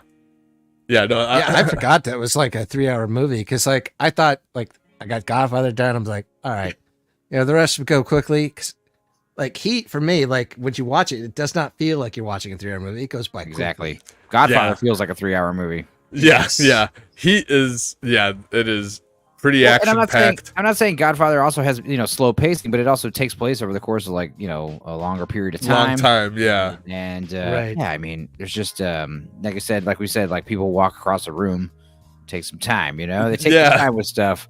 Whereas like in Heat, it's just like scene after scene after scene after scene. Yeah. So much to absorb information wise. Absolutely. Yeah. No. I caught myself like being a little confused. Like, all right, now Al Pacino's going to these random dudes asking about who now, and I almost got confused at like how he got a lead on one of De Niro's guys. I think it was what was this guy's name? Tom Sizemore. Yeah. When he gets a lead on him, I'm like, wait. How is this guy associated with this? He said, yeah, because Tone Loc says, this guy's slick, he's not. It's a little happenstance, Yeah, exactly. It was pretty weak. They're like, oh, this guy's been out for a while and he's looking suspicious. It's like he calls everyone slick. Yeah, it's like that's all you got him on. It's like, all right. I mean, I'll play along here, but I felt like that was could have been a little bit stronger of a lead. But I'll run with it. I'm here for the fun. It's more of a fun ride than like if you overthink things. That's I think the thing movies used to do. It's like you'd get to a point and it'd be like that doesn't really. That's not that strong of a argument. Fuck it. We ain't got time to think it over. We got a movie to make. Let's just roll with it. I think in the movie Heat, it's like they're exhausting all leads. They even say like at the beginning, like. Because they talked to that homeless guy, who's a real homeless guy, by the way, and they're saying TV Man. TV Man said he heard someone call somebody slick. And they're like, that was smart. He's like, all right, I want you to run slick in the alias book. You're gonna get the phone book. Do it anyway. Yeah. But yeah, I mean, as far as and that's the other guy. I forgot Henry Rollins is in this as he's in the background. Yeah, he's just in the background. Like I'm like, don't you have a concert to go do? What the fuck are you, Henry Rollins, man? Yeah, he's the one who ratted the he tipped off the police about the bank robbery, which is why the cops even show up like at the scene, because William Fincher's character Vance, he's got a grudge because of the stolen bearer bonds at the beginning of the movie. Yep, it's one of those movies that you could turn into a big fat book. There's a lot. Going on. Yeah, and also like you said, everything could have been prevented if they just fucking would have killed that one dipshit in the beginning. Yeah, you got a villain. You got a villain to the villains. Two villains to the villains. You got Vance and Van Zant is his name. Sorry, Vance is the new VP fucking nomination. Right. Yeah. But yeah, Van Zant is like asshole number one, and then Waingro, he's like the big guy. And again, that's why that's the reason why Robert De Niro, everything falls apart, because he has to get revenge. There's that great scene where him and his lady are gonna hit the road. They got new passports. John Voight says, "Via con Dios, man. See you in another life." And he gets that smile on his face, like, if I just make one quick little detour, Like, I we know got where this time. guy's hiding. Yeah, we Right. got time. Stupid. I was like, no, you could have just left. But it's funny because yeah, the girl's kind of just lost. De Niro finds a girl, he wants to wife her up, and he almost starts losing it. When she starts finding out that he's he's not who he says he is and all that kind of stuff. And then she's just like kind of like over it, and she's like, "Yeah, sure, I'll go with you, whatever." It's like, "All right, just trust me, let's go, let's leave, we're leaving." And then he's like, "Oh, we got time, we're gonna make a quick stop." And there's the look on her face when he goes into the building, all these police and sirens and helicopters are going around, and she's like, "Oh God, he's doing something, isn't he?" And Yeah, I was the like, look on her face when he decides to, not get in the car with her, and he just acts like he doesn't know her and walks away. Like, that was should've hard. known better. Yeah, that was harsh. She's just like some stupid little girl in a big city, out of her element. Yeah, and he's like, I gotta go. This guy's coming after me. But I was really, really hoping that the movie was just gonna end with all that chaos happening, and then De Niro walking out, taking off his tie, getting in the car, looking over and smiling and going like, "All right, let's get out of here." And then they just drive off, and the movie ends. And then fucking Dire Straits' "Walk of Life" starts playing. Yeah. And Pacino doesn't, he's like, "Oh well, he was good," because I thought De Niro was gonna get away with it because of how Al Pacino kept saying how good he was, and I'm like, yeah, he was good. He's like, but at the last second, Pacino was better, and Yeah. dude, I literally teared up because of that ending score. Planes are still flying Moby. over. Oh, that was Moby? Did that ending. Yeah, Moby. Dude, I teared up. That score started fucking getting real sad. Him holding his hand as he's dying. I'm like, man. Like movie, the score is great because it's like Elliot Goldenthal technically did the score, and he's done this. Michael Mann has done this a few times where he has a composer like come up with a full score, and then he only uses like 2 minutes of it, and then the rest of the movie is like soundtrack. Yeah. So he overworks people. He makes people go the extra mile, even if it doesn't pay off. It's one of those things where he doesn't mind, scrapping things like no big deal. Yeah. Yeah. What a and even throughout the whole movie, I was as a musician myself. The music in the movie the whole time was pretty fucking awesome. There were some scenes that I was like, does the music require to be this fucking hard right now? I think it was just like certain scenes where like De Niro was meeting the woman, or they were going out or something like that, and it was just like this epic ambient kind of music playing, and I'm like, damn, real good score. Yeah, you have Force Marker. That's Brian Eno. There's Elliot Goldenthal as more of the ambient stuff you're talking about.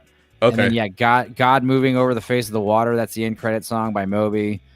You've also got stuff by Terje Reipdahl. I don't know. Terje Reipdahl. I don't know. There's Passengers on the soundtrack, and just weird House of Pain. Yeah, you got some shit. Yep. Eric Clapton. Yeah, good stuff. Hell yeah. What year did it come out? 95. 95.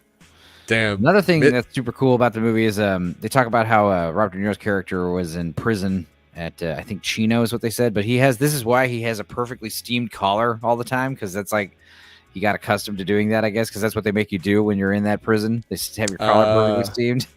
That's hilarious. A little attention to detail. Yeah, I appreciate that. I appreciate the attention to those details, and not the attention of, oh, we're shooting guns on an open block in the middle of the city. Don't worry about it. There needs to be a gunfight fuck the civilians. They're background actors. That's not really what's. Just ignore that. Oh man, I don't know. I just smiled so hard during that scene. I'm like, this is the mid '90s. We had no care for civilian life in the background of people get so uptight these days. Like I said, Yeah. there's even a damn Marvel movie about, oh no, we destroyed half of New York. Who gives a shit? Heat destroyed half of where was this taking place again? L.A. L.A. They destroyed half of L.A. for fucking 3 bags of cash. That's it. And you think, I mean, alien life? I think the total is what did they say, $12 million or something in cash. That's pretty it? outstanding. I mean, That's- low 8. that's- He said they say low 8 figures. So yeah. I mean, split 4 ways though. I mean, Yeah, exactly. Is it worth? Man, that was like a war zone going on there. I'm like, that like, better have been for instance, a lot when of you money. steal like when they steal the bearer bonds, when they steal the platinum, or they attempt to steal the platinum, it's like the idea is you have to sell it on the market and take it at a discounted rate. But when you steal cash, it's like goes right in your pocket, That's So true. It's worth it. I guess that is a good point. I mean, that's the whole thing about yeah. the Van Zant thing. Like, they try to sell. That's what John Voight tells Van Zant. Is like, look, these guys stole the bearer bonds from you, but you collect off the insurance, and then they sell it back to you at a discount. So you make an additional like 40% on top of the 100%. And they're like, cool. And then but he tells Henry Rollins, it's like, what? I got to let everyone on the street know it's okay to steal from me? Yeah. They're going to die. And that's when you get that awesome line when they try to backstab him and Robert De Niro calls from that restaurant phone. He's like, I'm talking to an empty telephone. Yeah. Yeah, that's Dead great man line. on the other end of this fucking line. Dude, De Niro was so badass in this movie, man. Like, down to the scene where they're trying to rob the bank overnight, and the one dude in the truck with Al Pacino doing the surveillance, he like sits back and the gun hits the thing. Right away, De Niro's like, something's wrong here. Fucking his spidey senses are tingling. Get the fuck out of here. Better safe than sorry. Yeah, exactly. And I just thought that he was gonna get away with it. I was like, let's go, De Niro. The great shot of like the night vision, De Niro just looking right at the camera, Yeah, that was epic. I know. You're on the edge of your seat, man. That was so good. It really was, man. It really made that ending. Because I liked both. Yeah, both dudes are on opposite sides of the law. Very likable dudes. Both relatable. Ironically, the cop gets no respect. No respect, I tell you. 3 wives. They all. He's out there protecting the city. His wives are basically married to Batman, and they still fucking give him shit. No respect, I tell you. They should be easy. There's a video that I keep seeing of like dudes who like want submissive girlfriends. Like, they show this Asian girlfriend who like bows and then runs and kicks their shoes off for them and stirs their noodles for them and shit like that. That's the kind of need. That's the kind of what he needs to become a passport, bro. Al Pacino needs to go over to Asia, get himself a nice submissive woman to ease his days of troubled, all the shit that he sees. God damn it, these women are insufferable. Well, we were talking about how Al Pacino, he excels at like screaming and yelling and stuff, but like Robert De Niro, he acts really well with his eyes. His eyes like tell everything, like his eyebrows. He's really good at like conveying all the emotion without talking. Yeah, absolutely, and it's crazy to see him from. Again, I watched Godfather last, so he and Donnie Brasco. Recognizable Al Pacino. I've seen this Al Pacino before. Godfather, he was so young that I'm like, I don't recognize this dude at all. Like, in the way he acts, the way he looks, it's like non-recognizable at all. But cigarettes will do to you. That's yeah. But no, he like I'm great ass. I still can't believe that was in this fucking movie. It just comes out of nowhere. I'm not gonna lie, I almost didn't recognize young Robert De Niro. I was like, who's that guy? He looks familiar. Right? I'm not gonna lie. This is the Robert De Niro I vaguely remember as a child, this era. But then, you keep growing up and then you just watch like Meet the Fockers and then you see really old De Niro and that starts sticking in your brain. So that looking at this... That's the Robert De Niro I remember is the Meet the Fockers one. Right, yeah. Yeah, dude. That's him acting with his eyes, like for real. He's giving him the lie detector test. And it's so sad when you find out that Robert De Niro in real life is such a pussy or whatever. You're like, oh, yeah, just a weirdo. Yeah. Yeah, I love like what they're saying. Like he calls Trump a gangster. It's like, dude, you got famous pretending to be a gangster your whole life, asshole. Oh yeah. What are you talking about? That's true. Sometimes I forget about what these people say in real life. There's that picture of him on those crazy like elevated platform old man shoes to like make him look taller, and it's like once you see that picture of his feet, you're like, you'll never have any respect for De Niro. It's like, what's happening here? Oh no. Let me see if I can he was he's literally everyone's like badass icon for like at least a couple decades, and then all that comes crumbling down when you're like, all right, just actors, keep your politics to yourselves, because I remember we don't care what you think. You're an actor. We don't exactly. We don't care. Do your job. Make me laugh or cry or act in a way that the director wants. Do your damn job, and that's it. I don't care about. And I don't. And what upsets me more, to get off more topic, it's not that the actors have the opinions, sure, whatever. It's that these people value their opinions so much, like they're fucking some knowledge of all being and something. Yeah, it's like I'm right, you're wrong, because I play pretend for millions of dollars in Hollywood. It literally boggles my mind that people. I don't blame the. I mean, obviously I blame the actors a bit, but really it's the stupid people that just can't not be like, what, this famous person said this, I gotta listen to them. It's actors, musicians, stand-up comedians, very, very successful YouTubers. These people are paid narcissists. True. Like, keep that in mind whenever they say something. Yeah, I don't really blame any of the actors or anything. Really, it's really the media, because like the media makes it seem like people care about it. Right. True. It's just like, no. Let them be weird. Let them have their opinions, because quite frankly, like, this is what they do. They get weird. Their life is to pretend to be other people. So let them have both of these guys' feet. What is going on with both of these old men? What are those? What are these Frankenstein shoes? Like. Anyway, but yeah, I mean, getting old sucks, I guess, is the point of that picture. I think the other issue is, like, back then, if you wanted to know an actor's opinions about stuff, he had to get interviewed in some magazine. Now they have, social media; they can just post whatever they want. Dude, Michael Jordan, his I think it was his tweets or whatever social media he was on. I mean, I'm not gonna say Michael Jordan is he just seems like he seems like a nice guy, but he's just obviously very dumb.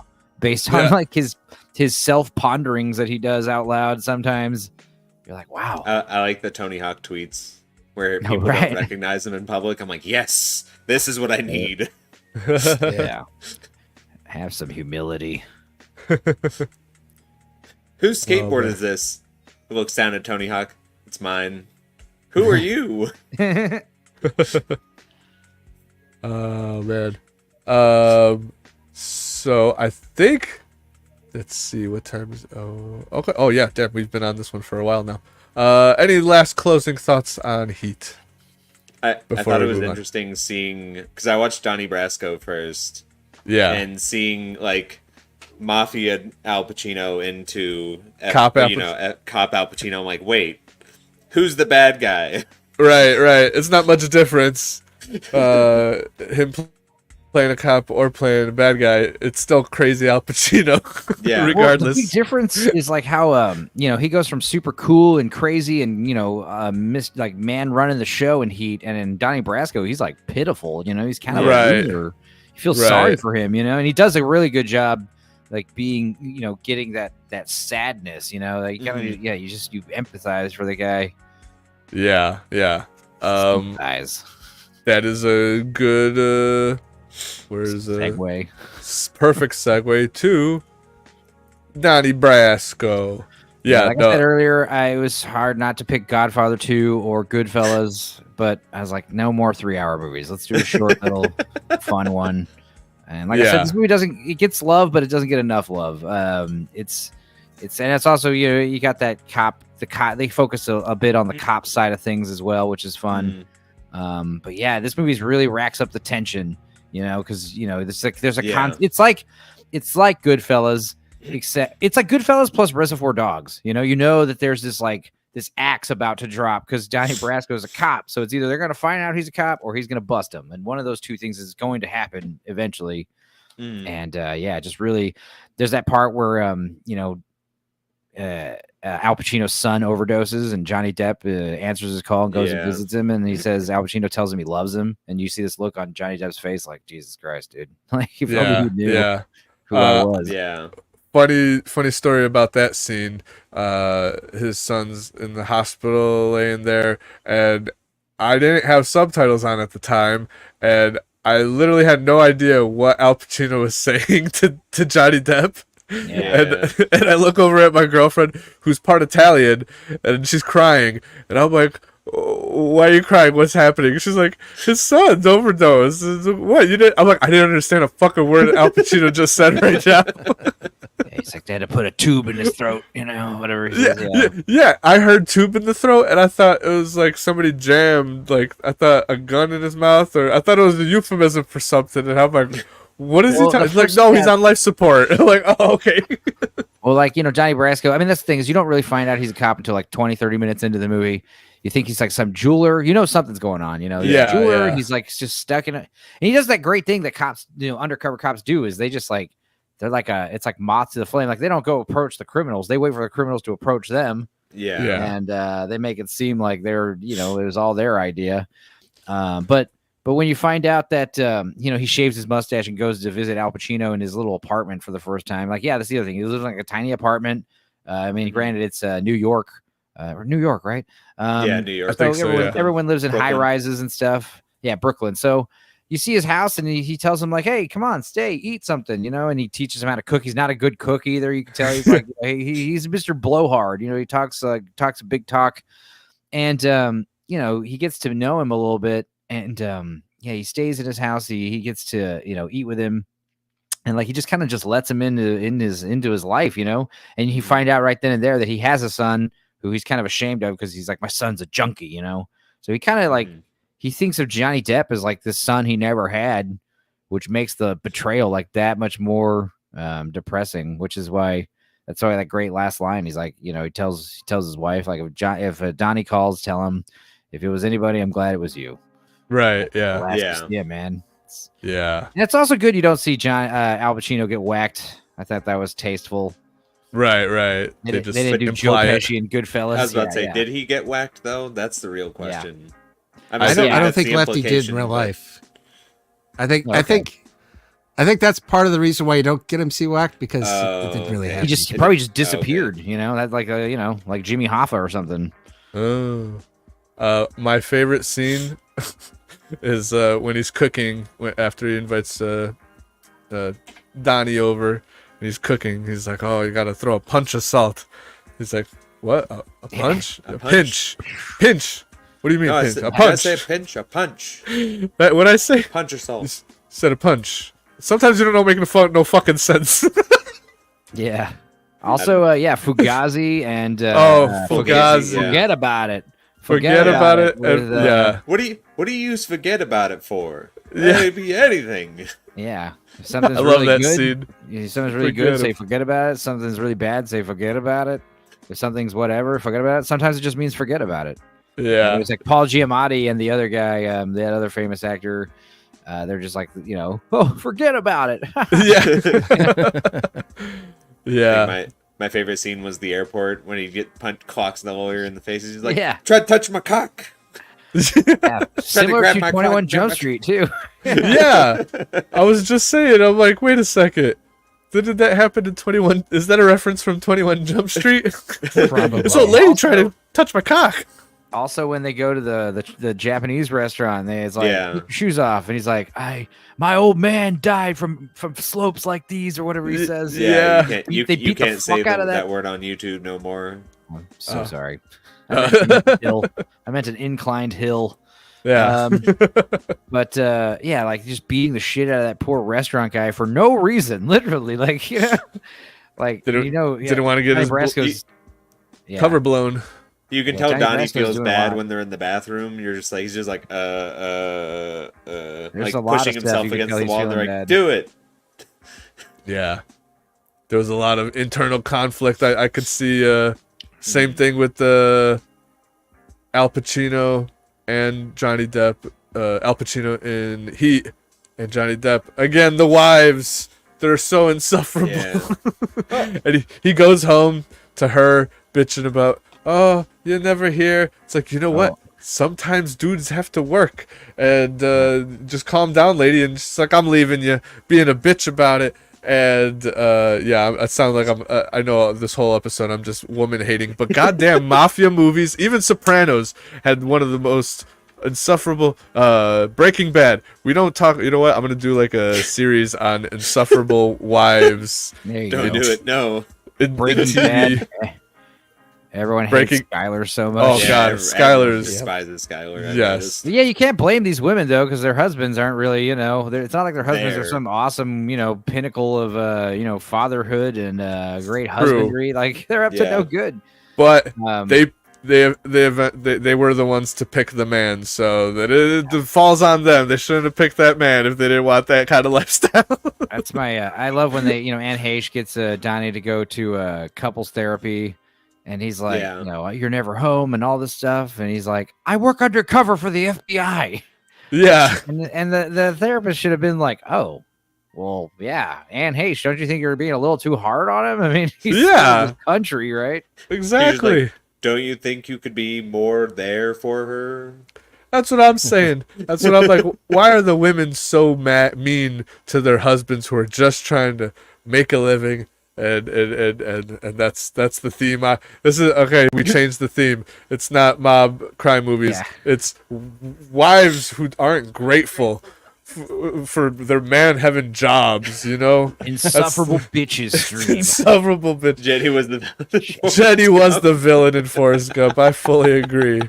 I have This a is- theory that actually Forrest is the one who gave Jenny AIDS. Oh. 'Cause, Damn. he might have lost his virginity in Vietnam for all we know to some Saigon whore, and then Jenny has sex with him, gets impregnated by him, and gets and also I hear that Jenny actually didn't die of AIDS. She died of like hepatitis or something. She was riddled But with. She went to Chi Chi's. Got that hepatitis C. Oh my god. I like that theory. That's I'm gonna roll with that when I do Forrest Gump on movie book club here. Oh, I looked it up, and the movie actually hints at the real fate of Lefty. He died of lung cancer and testicular cancer. Ooh. Oh, he does say he does He have says at cancer of the beginning, prick. Yeah. Yeah, I got Cancer of the prick. who's the bicyclist? God, he got Lance Armstrong. he got the Lance Armstrong disease. Shit. Yeah. Bummer. That's right, because this is all based off of real. Yeah. Like Donnie story. Brasco was an actual cop, undercover cop that took down many. He was inspired by a true story about a cop and Oh no shit! robber that met in a coffee shop. Oh really? I did not know that's that. True. And I'm assuming Godfather's based off of something, since the mob didn't want them telling them, "Hey, you better." Yes. Mario They call Puzo it wrote a the book. book. Yeah, but the book was, I'm sure, borrows heavily from reality. Yeah, that's what I. Yeah. But another great scene is when they got that lion in the backseat and it's like, I need 40 cheeseburgers, no onions. And they go feed this lion cheeseburgers out of a backseat window. That was a great scene. I did love that. I was like, I love scenes like that make you go, wait a fucking second. Why is Al Pacino ordering 30 burgers right now? And then it cuts to feeding a fucking lion. I was like, I love that. I just love that. That's such a like reward. Sorry, Yeah, go ahead. You probably shouldn't give a lion bread. It's probably No meat or like that kind of cooked Cheese meat. or Yeah, lettuce. that was not a good idea. But giving them- onions, we draw the line at onions. There's a Well, deleted have scene where that onions. lion had like the fucking hugest pile of diarrhea all over his Yeah. backseat. Yep, his car. He had to sell that car with a pile of fucking cat. Like spraying a Lion. hose in the backseat. Terrible. Yeah, that scene too where Sonny Black, that was his name. That's he's like giving away tigers. I'm like, it's a fucking insult. I'm like, yeah, it is. I'm a cat person. I'd be pissed off if you fucking gave me a tiger. Although I say all the time, I want to be like Iron Mike, walk around with a tiger. It's like on The Simpsons, where that was like based on a true story, where it's like I want a pet. It's like you win the pet elephant if you call in the radio show, and do the slogan, or you get the cash prize. And Bart wants the elephant. And it's like, no, it's a gag gift, It's like, give me the elephant. I want the elephant. Oh my god. I think so. I'm not one for like blood and guts and stuff. So the scene where they're like chopping up the guy, I'm like, oh Yeah. oh. It's a bit much. There was Yeah. some brutal. Yeah, most of these movies, the ones with Al Pacino, there's gonna be some blood and guts. Mhm. Yeah. Yeah, But, props to Heat for not being like particularly violent, I Yeah. mean, Danny Trejo's death's pretty bloody, but not really a whole lot of other, like gore. Visceral Right. things. Yeah. Yeah. Yeah, I think Chino's movie had more gore in it. 21 Probably. Jump Did Street. it? Yeah. Oh yeah, I mean, we saw a penis being blown off, that's Yeah. true. That's right. The extended version. Yeah. and Chino's trying to gaslight us and be like, I don't really like blood and gore. Well, that was different than someone being chopped to pieces. I You're don't already know. dead, so take comfort in that, I guess. That's fair. But you Right, do but- see him die brutally. I'd rather die brutally than feel my dick get blown off. Yeah, or die So- of cancer of the prick. That's a good. Oh, that's a good cancer way of to the go. prick. Yeah, no, it was funny because Al Pacino did, like you said in the beginning when we started this. He's like this kind of lowly, pathetic, thinks he's on the up. Almost senile old man, and you start feeling bad for him because he trusted Johnny Depp. So like, I was like, wow, he like trusted him immediately. Didn't do That's- any yeah. screening. Well, Yeah, the it's fact also that- because, like I said, his son, is a failure. So He's son. like the son, yeah. Right. Like and so when I had my half Italian girlfriend explain to me, she was my translator at that moment. Explained to me, she's like, he looks at Johnny Depp like the son he never had because his son's a junkie. I was like, oh, now I see why you're crying at this point. That is a pretty heavy moment.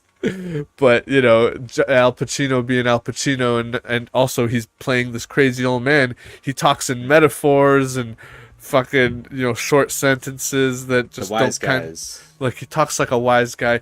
All I heard was forget about it, forget about it, forget about it. And I was like, what is he forgetting about? It's like his son's a junkie and he sees him like the son he never had. I was like, you got that from forget about it? God damn.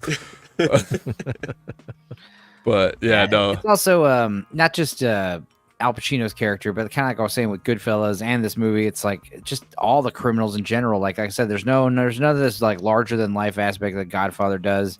It's like these guys are all just kind of like, they're just kind of low lives, and they're just getting by. They're doing Right. what they can. It's like a risk versus reward thing, like you're breaking all these laws just so you can pay your bills at this shitty apartment you're in, and eat mediocre food, and you're not like they're not opulent, Living drenched the in high life, fur coats and Rolls Right. Royces and shit. The other thing that's sad is like you've got Al Pacino. He's kind of like I said, like kind of a disappointment, and the real hard part was where Michael Madsen's like, "You belong to me now, Johnny Depp." And he goes and introduces him to some higher up mobsters, and Al Pacino has this look of like, "Oh, I never Yeah. got to shake that guy's hand," He's- like He's my friend. Yeah. yeah, the- Friend of ours. He's a friend of ours. Yeah. He They said treat friend him. of They treat him. ours. Yeah, they treat him like He a. did. They treat him like a fuck up. You know. Yeah. And Johnny Depp is this young and up and comer. And They sent him to Florida. yeah, Yeah. But But that's like the other you're thing is like even if Johnny Depp wasn't a cop, let's say he really was like a legit trying to get into the mafia. Yeah, you probably look up to Al Pacino, right? You like him and he takes you under his wing and you respect him, and then you start talking to the other mobsters and like that guy's a piece of shit, man. Like don't fucking like none of us respect him, and it kind of right. it's like finding out your dad's like a loser or something. Yeah. You know, it's like it's Yeah. hard to comprehend that kind of feeling. You know, disappointment, Yeah. shame, embarrassment. Yeah. And it's funny, like you were just saying too, like even Sonny Black, who's on the up and all that, like he's a nobody. He's they're not living these. They're all low rent thugs. Yeah, and it's not like anyone's getting by, and they're all the next ones to get whacked, and yeah, it's I didn't say whack. Did you hear me say whack?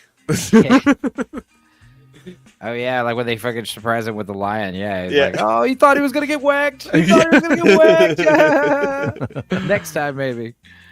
Oh man, no, this movie had me dying laughing at moments that like Very funny movie. yeah, I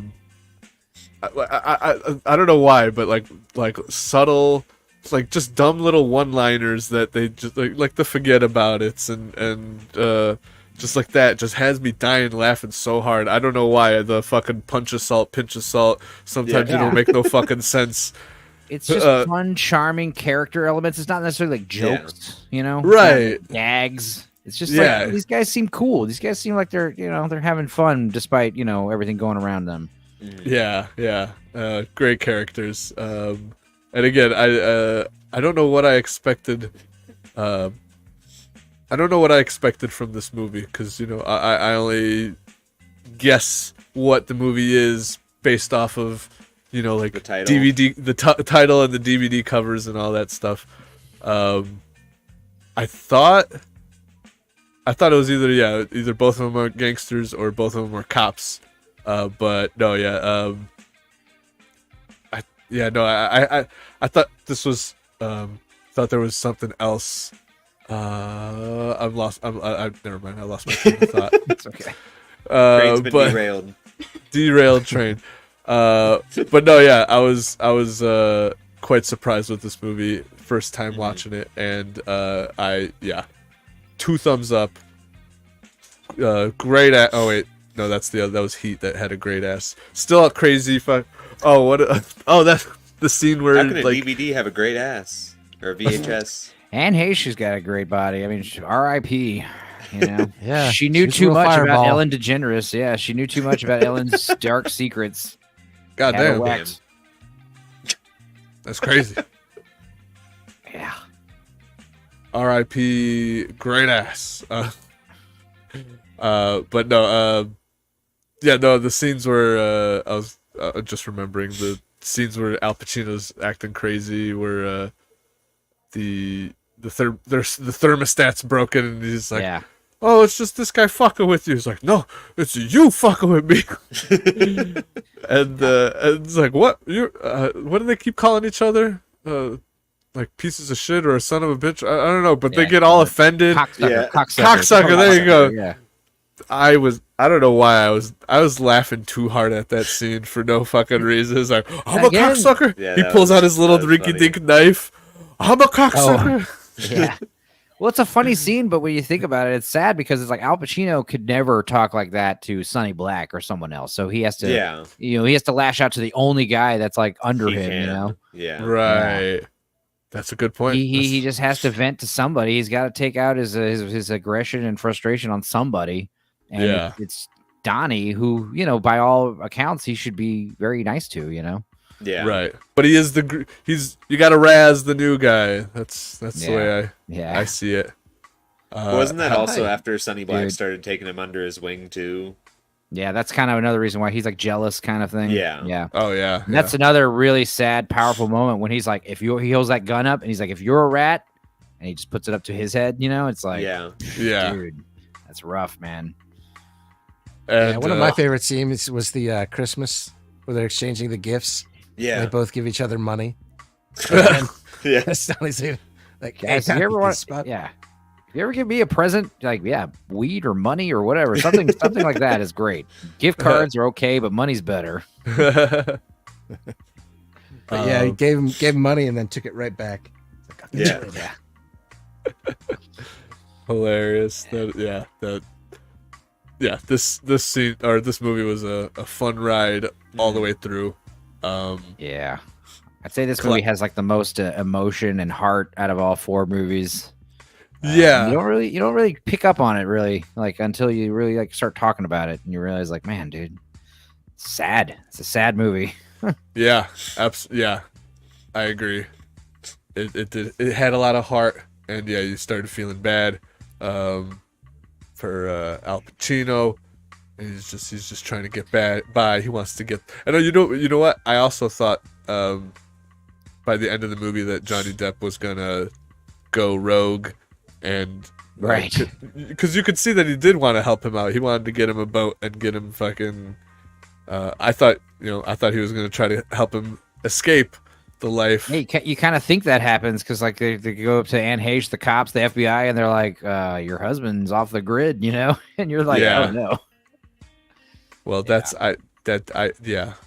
But Al Pacino, like, yeah, he really excels because like he could play a really awesome, cool guy like in Scent of a Woman or Heat, but he can also play like a really pitiful character as well, just as easily. Yep.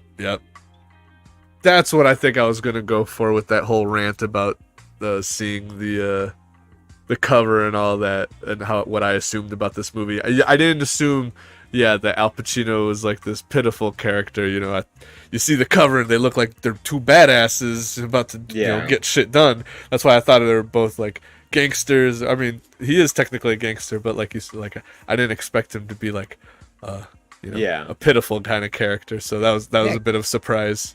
I mean, being a gangster should be an insult or not a compliment. And this is back when subverting expectations was a good thing.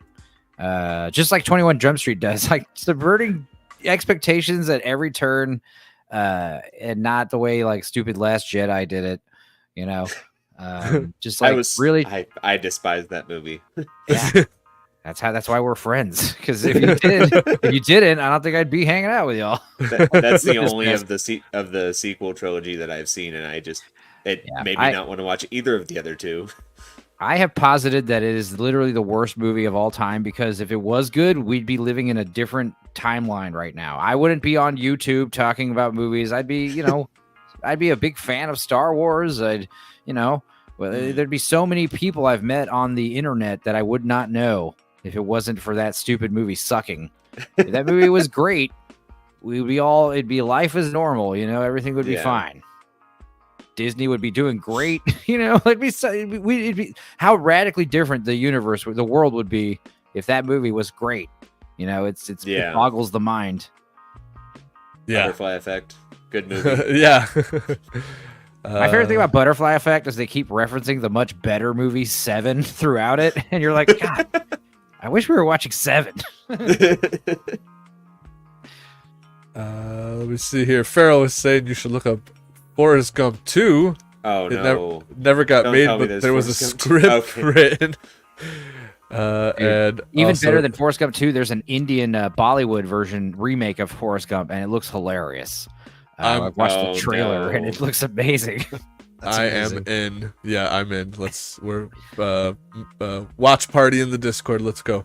Farrell also said Texas Chainsaw Massacre and Nightmare on Elm Street were both based on. Nightmare on Elm Street? That is not Freddy Krueger, right? Yeah, but how could that be a true story? Yeah, Freddy Krueger is not people in your dreams. Maybe the whole killer janitor is probably based on reality. Right. That sounds right. Let's see. I'll look that up because that sounds pretty awesome if it's true. And also bringing it back to Johnny Depp too. Yeah. Yeah. Oh yeah, the slasher film Nightmare on Elm Street was loosely based on several factors, including a series of articles in Los Angeles Times about Hmong refugees who fled to the United States after the war. What? What does that have to do with anything? Disturb. Oh, okay. So listen to this. Yeah. Hmong refugees, after fleeing to the United States of the war and genocide in Laos, Cambodia, and Vietnam, suffered disturbing nightmares and refused to sleep. Some of them died in their sleep soon after. Crazy. So yeah, if you don't sleep for a long time, this is true. This is true, by the way. If you don't sleep for a very long time, and then you do fall asleep, you might die. So Freddy Krueger's based off of that. Whole sleep's important, man. Hey, Which is why I think we're living in a simulation, because like every creature has to like reboot. Every creature has to go through that reboot phase. Otherwise, there's glitches. that's not a bad theory right there. There's a whole creepypasta about the Russian sleep experiment. Yeah, that's a great one. That's creepy. Oh shit! Shout out for subscribing to the channel, Farrell. Big ups. Hell yeah. Woo! Let's go. Alrighty, well, let's move on to the last movie, which we've had nothing but Al Pacino. Yeah. So we have another Johnny Depp. Yeah, variety's the spice of life, my friend. Yes. Gino's always trying to break the rules somehow. It's like, hey, we got this. He's like, oh, I'm gonna find something goofy to throw in there. I was thinking 7 after a while, and then I'm like, well, I already put 21 Jump Street, and it's been 3 days. It's too late. But, I mean, if you wanted to change it, it would have been cool. But right on. No, I'm actually glad you chose this, because at first when you mentioned it, I'm like, is Gino breaking the rules somehow? I'm like, technically this is crime. He's right. I'll allow it. He snuck his way in, and you know what? I forgot how fun. I forgot how fun this movie was. It was like I was mentioning earlier, it was kind of during the ass end of the era of like all the Anchorman movies and Step Brothers and just like all those ridiculous comedies that were just like there was an abundance of in the late 2000s, and yeah, so this one kind of gets looked past because of all the movies that have come out, but this was actually this was damn funny. Fun ass movie for sure. And what I also do these days is when I watch a movie, and if it's prior to, I forgot what year, if it came out before 2020, I now look at people that have acted in the movies, and I ask myself this question. I'm like, do I still like this person, or has he pissed me off too?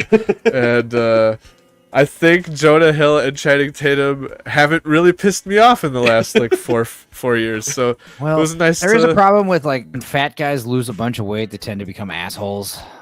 That's true. Jonah Hill, but you know what?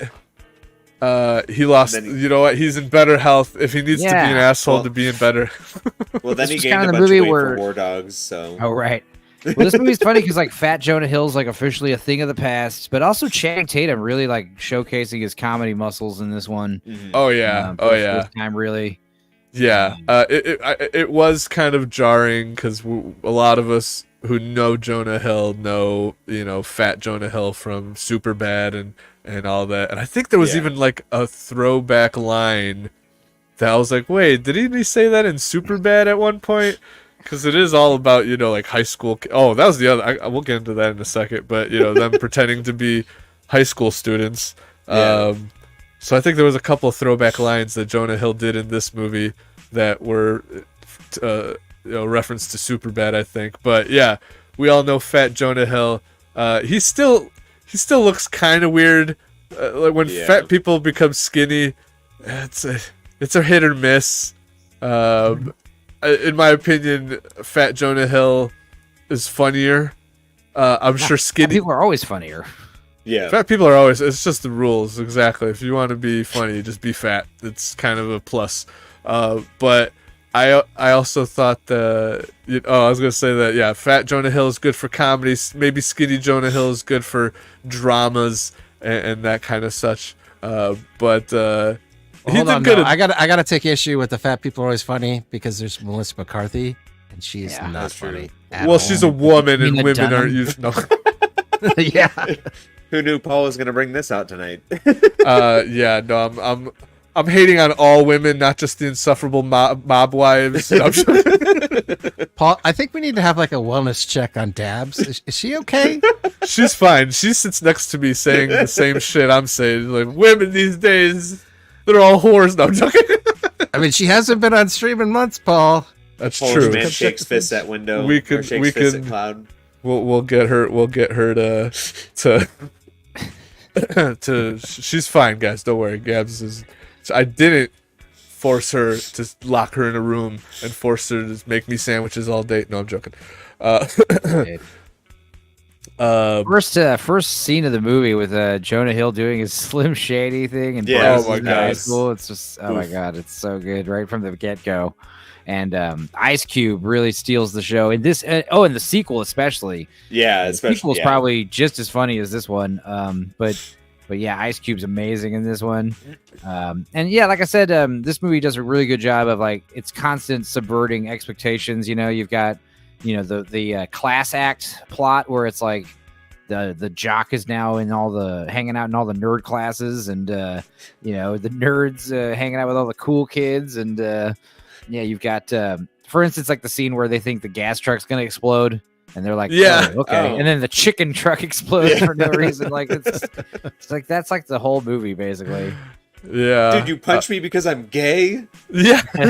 yeah, yeah. Like literally, like before you even go to your first class, like in the parking lot on your first day. Oh man. Oh man. What's the Franco brother? Dave Franco. Yeah. He kills Yeah. me. I You know, almost they think got he's people like young me in Brie prison. Larson before she was annoying. Yeah. and exactly that was the other Yeah. thing. I'm like, is that Brie Larson? Like, yeah, before Yeah. she got very annoying. Well, there was only a Uh, brief time, and then she eventually pivoted and got like fake titties and started becoming like a cute girl again and smiling more. But there was a Yeah. brief time after you ran Captain Marvel where she was, Yeah. It was. I think the popularity from her small role in Scott Pilgrim versus the World around that time. After that, she well, did Marvel. They actually have a version of the Black Sheep song with her vocals. yeah, it's good. yeah, it's really She good. actually can And sing. dude, she won that Oscar in Room, and dude, she deserved it. That was an amazing movie and an amazing performance, and that tends to happen though. You get a big head, and Marvel wants you to be the biggest superhero ever. And to be fair, I wouldn't be surprised if Marvel, being Brie Larson, being a woman, she probably doesn't know much about Marvel superheroes. She didn't realize like how loathed Captain Marvel, the character, already was at the time. And I'm sure Marvel's like trying to sell her. It's like she's the most powerful character in the old MCU. They're gonna love you. Meanwhile, like the most powerful character in the MCU is like Wolverine, who just has like healing powers, and that's it. People don't really like overpowered characters. So it's like Brie Larson. She's one of those actresses I don't really hate. I just feel like she got overconfident because of the stupid Hollywood machine and the narcissism and the yes men. Yeah. Yeah. I think it's funny rewatching it again because her character sort of reminded me of the girl from Napoleon Dynamite. Yeah. And I couldn't unsee it. And I'm like, damn it, brain, stop. Well, yeah, I mean, she plays like a cool, like the cool chick. The fact that she's not already dating Dave Franco was also subverting expectations. There, she's just cool chick. Hanging out with the drug dealers. And when I was going to high school, yeah, they were legit drug dealers. I used to just buy fucking bags of weed like on my way to third period in the hallways, like no big deal. Like that's how it was. So. I sent Paul. I sent Paul in Discord my favorite scene from the movie. Whenever they're fucking tripping balls, Yeah. Oh, and he's in dude. the science class. Yeah, just writing all fours on the board, like. Fuck you, science. Dude, that's like when I did Salvia the first time. My buddy was wearing a shirt that said Old Navy with like a big number 5 on it. And you do the Salvia and like all that stuff on his shirt like fractals and turns into like face paint on him. Oh And he my looked God. like an Indian chief with like war paint on in my room. And the trees in my backyard are like in my living room, like growing through the ceiling. And you feel like you're becoming like 2-dimensional or something. And it is not cool. It is not fun. Right. And I remember it was like in the trip, it was like this Indian shaman is like trying to get me to say something like God is trying to get me to say the magic phrase, and I couldn't speak. I was like mumbling. I was like blah blah blah blah blah blah blah. And I remember thinking like, no. I can't say what he wants me to say. And then, you know, eventually a couple minutes go by and you snap out of it. And I'm like, Michael, what the hell was that? And he's like, it was weird, right? And I was like, yeah, it felt like you were trying to get me to say something and I couldn't talk. He's like, dude, I was asking you to count to 10 and you just kept saying the number 5 over and over again. I was like, wow, never again. Insane. The funny part, you know, this was initially a TV series in the 90s or the 80s, right? More Right. Johnny Depp references, yeah. So the two actors at the end that were the other undercover cops were the two from the original series. Right. Yep. Johnny Like the Depp same and- actors, yeah. Yep. Yeah, I mean, the fact that they got the other guy is not a surprise. The fact that Johnny Depp showed up was like, wow, okay, Yeah. cool. Yeah. Big star. But then you see pictures of Johnny Depp's teeth nowadays, and, you know, you realize, like, yeah, it kind of humbles you. It's like, man, I got better teeth than Johnny Depp for sure, you know? That dude has some brown corn kernels in his mouth. Yeah. But props for him for not getting veneers like Nicolas Cage and many other actors, you know, just getting big fake dentures. Because, you know, they all do drugs and they all have opulent lifestyles, drinking and eating whatever they want, and your teeth fall out. It happens. Yeah. Sometimes Yep. it's also genetic. Sometimes it's also genetics, to be Genetic, fair. Yeah. Yeah. Too But, funny. Yeah. But Let me see if I can pull up that picture. oh god. No. Continue, though. Yeah. The drug scene was probably the best scene of the movie. I was Yeah. dying Yeah, laughing like at The that. coach trying to shove the kid's tongue into his mouth. That's Get inappropriate. your tongue and back in weird. your mouth. Rob But it Riggle's great for makes sense though, comedy. because you find out that he's like one of the big higher up drug dealers. So you're like, Yeah. okay, That was a nice little Alright. twist. Absolutely. Yeah. So You know what they're gonna do to me in prison? It rhymes with grape. oh, dude. And then when he shows back up in the sequel, it's fucking hilarious. Yeah. too. This shit's so Oh, boy. funny. Oh man, I don't think I've seen the sequel yet. So You that's should two watch the sequels. sequel. It's Oh, really funny. There's 2 sequels. No, there's just No, I'm the- saying there's- I have 2 Yeah. sequels to watch. Oh, right. Is this Godfather one and 2 22 Godfather? Jump Street. Yeah. Yeah. 22 Jump Street's hilarious, and the end credit sequence alone is worth watching the whole movie for. Paul, 'Cause they please tell me. Sorry. Go ahead. Please tell me you watched the end credit scene of this movie. Yeah. Oh, Paul, did I miss it? I may have you missed missed it. You missed it. Oh no, I should have known because I was thinking because all the movies. Don't watch it on stream. I won't watch on. Yeah. But it's fun after all these movies that we've done on book club. Most like the first, like most of the movies that I did go to the end and be like, oh, is there an end credit scene? But most of the movies we've been watching were like prior to like the 90s and shit. So the one time that I should be looking for the after credits scene, I totally forgot to. It involves the It's only- science teacher. Oh yeah, this is what smoking and Oh. grinding your teeth at Yeah. night will do to you. Nope. Yeah. No thanks. Oof. Amber Heard kissed this man many times. She also pooped on his bed. Are we Yeah. sure that that's not? She also didn't shit in his mouth. That's what it looks like. Oof. Yeah, That's it does. nasty. It does look like he has a diet of turds for a My God. Hell. Trying to do. Now I gotta watch the end after credit scene because You do. God damn it. So It involves okay, the science teacher. the Yeah, right. science teacher. Kimmy Schmidt just having like the sex eyes for Oh. Channing Tatum. So funny. Throughout Yeah, the whole that- movie. Yeah. I was gonna say. I- So with all the recent, actually this whole year has been knocking down PDF files and all that. The second Jonah Hill starts looking at a high school girl in this movie, I'm like, is someone gonna get in trouble here? Oh, And they then the made a teacher- point to say she was 18. Like, Thank God that they said that everyone was 18 in this movie because they're saying, look at this high school girl. And then the teacher trying to bang Channing Tatum. I'm like, is someone going to get in trouble here? I mean, that's just so Basically- far for the course these days with like female middle school and high school teachers. What is going on, man? Seriously. Yeah. Yeah. horned up teachers out there. They need to That stop. Park episode. Nice. That hot teacher. Whoa, hell yeah. Oh man. But yeah, no, I couldn't stop making like jokes like that throughout the whole movie. I'm like, why are these cops getting these high school students drunk? They're like, fuck doing our job. We're gonna throw a party for these high school students. You That's have my to favorite, stay undercover.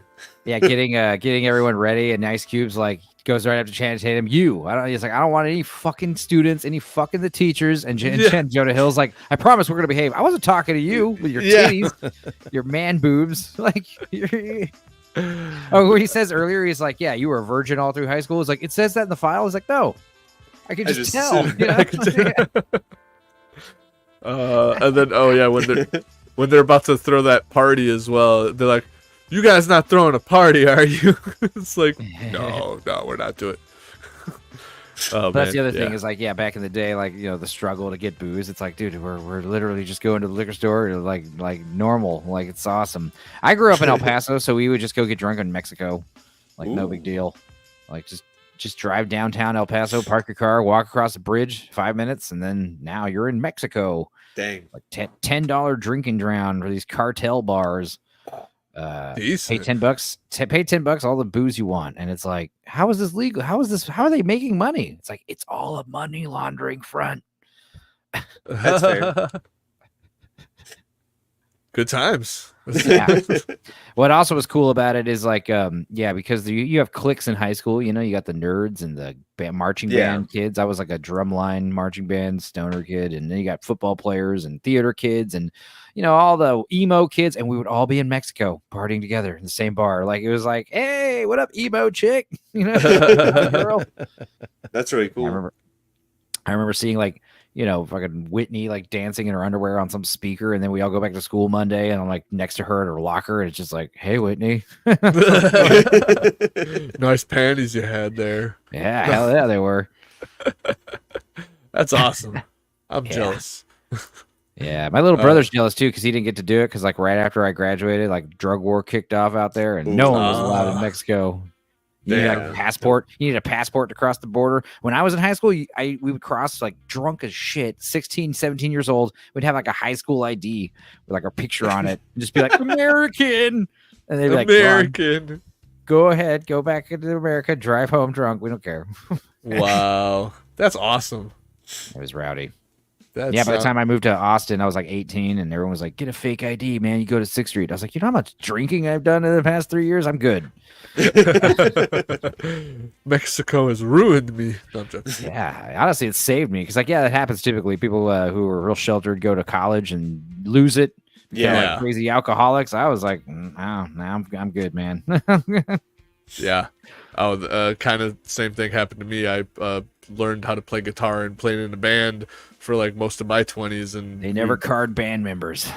Not just that, but band rehearsals would just turn into freaking party sessions every day. Let's get together to rehearse, and it was just we'll play 3 songs and get fucking wasted. We've been writing this song for 7 months. Yeah, pretty much. That's pretty much how it went. Yeah. So now in my 30s, I'm like, I just like to smoke weed. There's no hangover there. We did the other thing where we moved. We were a band in high school, and we moved to Austin, and you were all living together, so we practice whenever. It's like, but then the band almost breaks up because someone doesn't do the dishes. You know, it's like, or fuck someone's girlfriend. No. Yeah. Band dynamics is a motherfucker. But that's for another topic. But that is a good segue to bring up next week's book club, which Stupenzo will also be on, and we'll be talking some music albums. I think we have a full lineup. I have to triple confirm on the last one. Already some albums chosen, and we'll just be talking, shooting the shit just like we are right now, but with some music albums. So be sure to check out next Wednesday. I think it'll be a little bit earlier than 8 p.m. I think I might start at 5, but I'll let everyone know in the Twitters. Free. Are you gonna be awake? 5 p.m. That is a good point. I have been waking up really super late. I Uber for a living, so I do overnight Ubering. I think it depends on how Polish he's feeling that day. How Polish am I that day? Our buddy Blue Collar Loser was Ubering forever, and he's like weekends were off limits and other like graveyard shifts. But he would like, I can't tell you how many times he would just be like, I'm just not gonna sleep, and I'll see you guys tomorrow on the stream. You know, it's like, why? Man. Oof. And I think he's getting a job back at the driving the bus is what his old job was when I first met him, which means he's gonna be even less available. So yeah, for sure. I like the overnight shift of Ubering because fuck traffic. Traffic is annoying as hell. It's way more annoying than gangs and all that in Chicago is the traffic. So I'd rather drive around. Yeah, that's why all the drunk people need rides anyway, right? Exactly. Plus, I actually live like next to a major airport and doxing myself. No, but still. But I usually just drive people around from the airport. I don't even deal with drunks most of the time. That's the beauty of this job. But yeah, I drive real late at night, and then start driving people to the airport at like 6 a.m. So I don't even get home till like the sun is well up, and I pass out at like average. I pass out at like 7 a.m., 8 a.m. Yeah, sometimes. Yeah, I gotta cut that shit out. I gotta go to sleep early. Sometimes I even get home early and I don't even fucking go to sleep. I just sit there because my brain's so wired to. Well, yeah. No, I get that.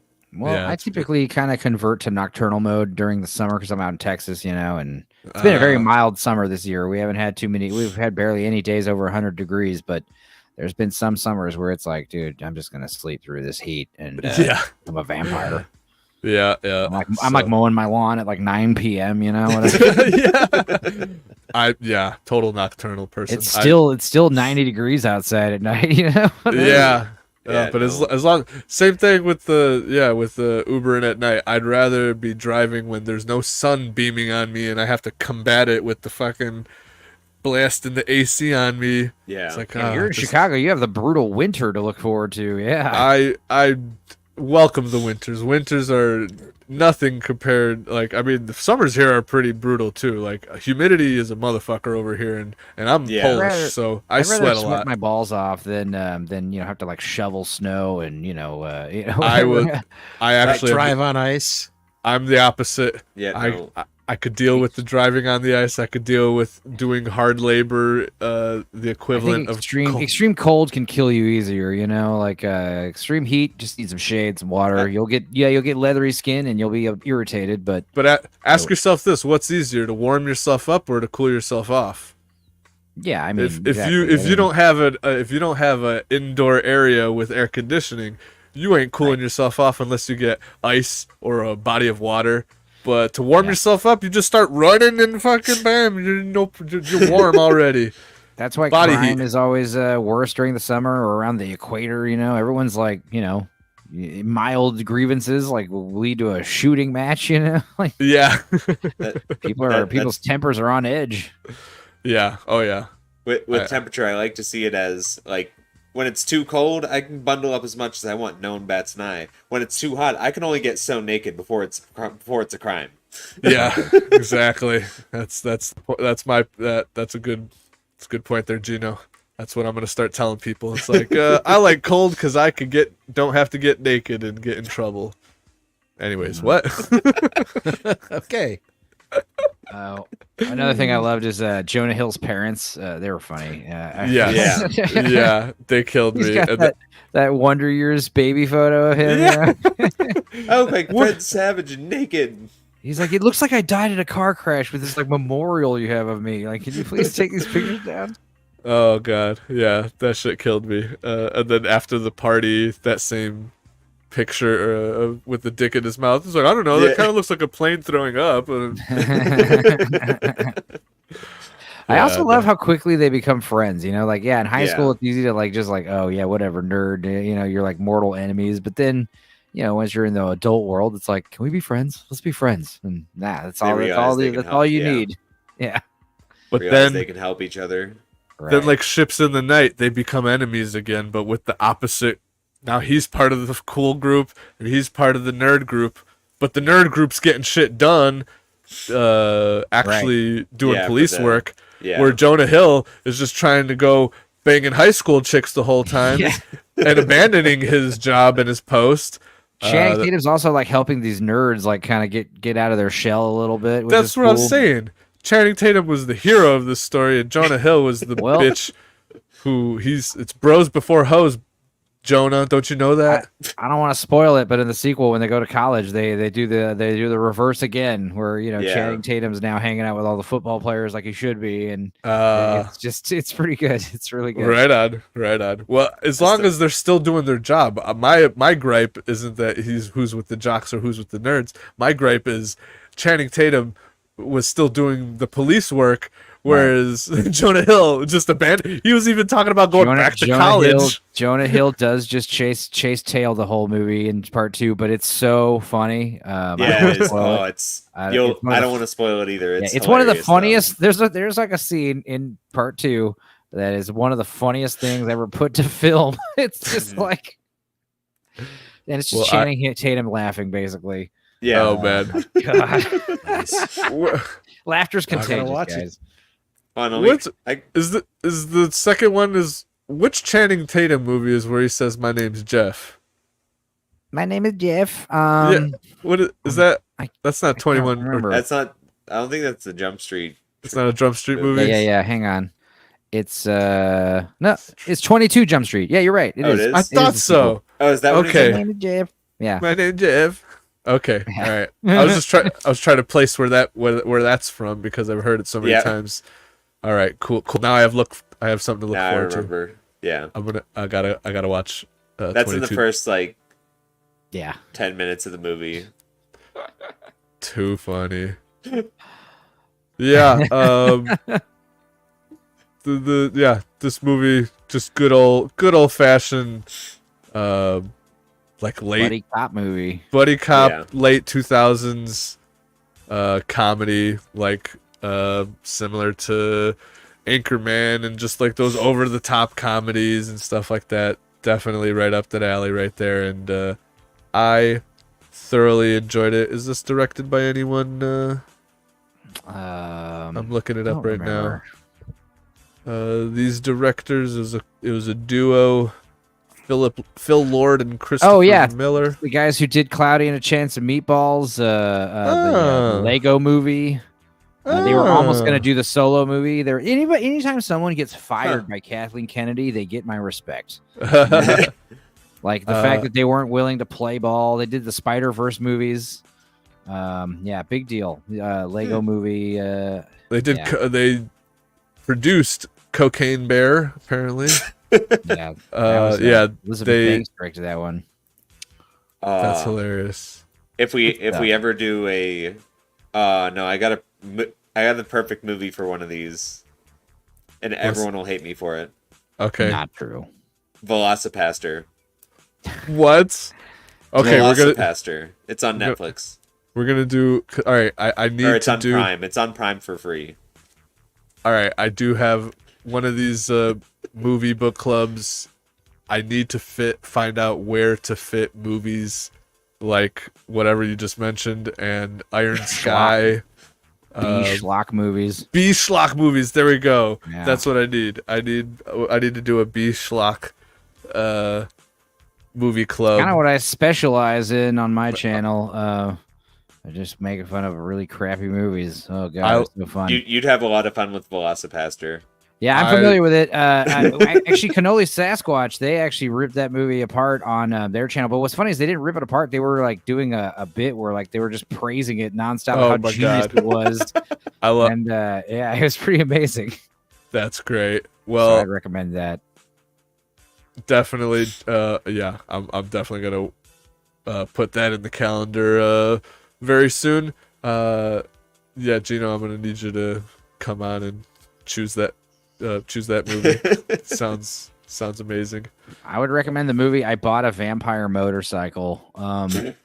That was the first movie we riffed on my channel, and it blew our damn minds. Anthony Daniels, C-3PO, he plays like the priest.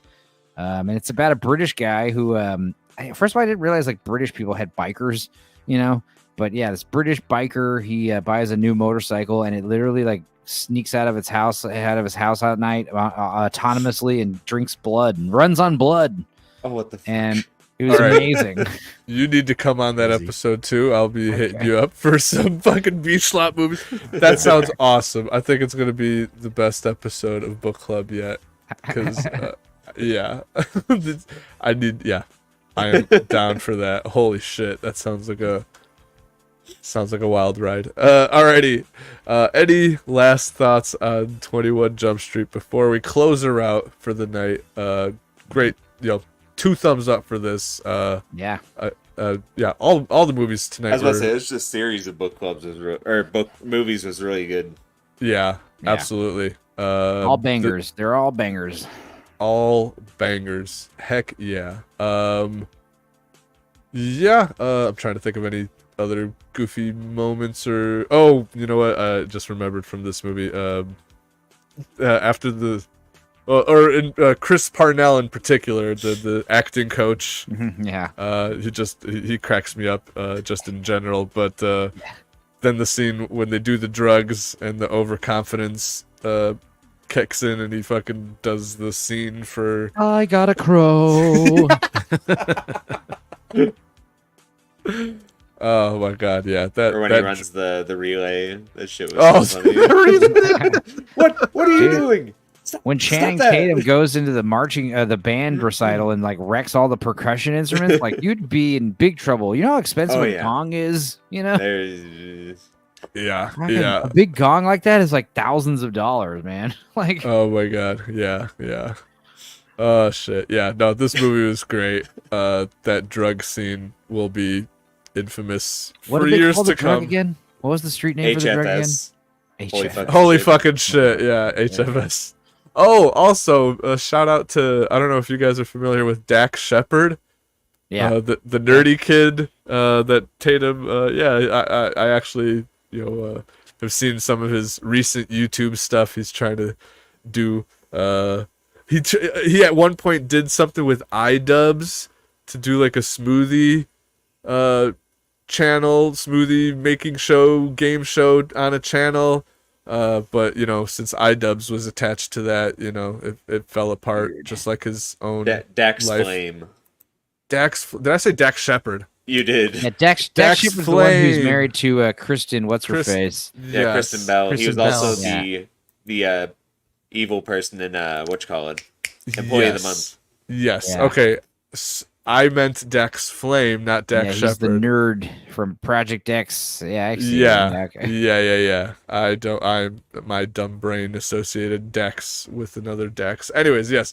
Dax Flame. I've seen he had recently done something with iDubbbz on YouTube, doing like a smoothie game show, and that was pretty funny. He's a sweet dude. He's just like a goofy normal kid, and he's had a couple big movies and stuff like that. But I thought he was pretty hilarious in this movie, and I wish that kid the best, because he's trying with his YouTube channel and all that, and yeah. I don't know if Sorry. you guys 32 have years seen old, this Paul. shit. What you say? What? He's 32 years old, Paul. What I say? He's a kid? Yeah. Yeah. Well, I'm 36, so he's a kid to me. He looks like a child. So I don't know if you guys have seen it, but he was also in Son of Zorn, which was that weird cartoon Oh yeah. /real sitcom. Yeah. And I loved it, and I was so mad it got taken off the air. But he played Zorn's son, and he had human earthling upper torso, and his legs were Zorn legs, like animated. And I'm like, what is this? But that was like the cliffhanger. That was like the end of the series. I'm like, why? Why did it end here? Hilarious. That's funny. Yeah, I never caught any of that show. I only recognize like the title and the cover on Netflix or whatever. I have it the is. 3 pop figures that they had for it. Nice.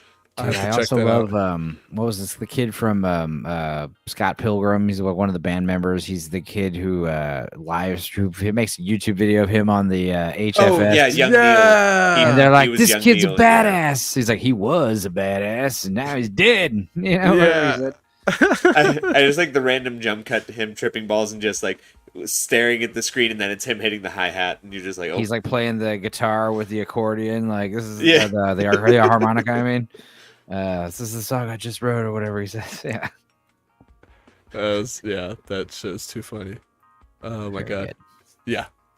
2 thumbs up for 21 Jump Street. I definitely gotta go watch the sequel now. I would say Bit- 8 thumbs up total for all these movies. yeah, 8 for sure. 8 total thumbs up.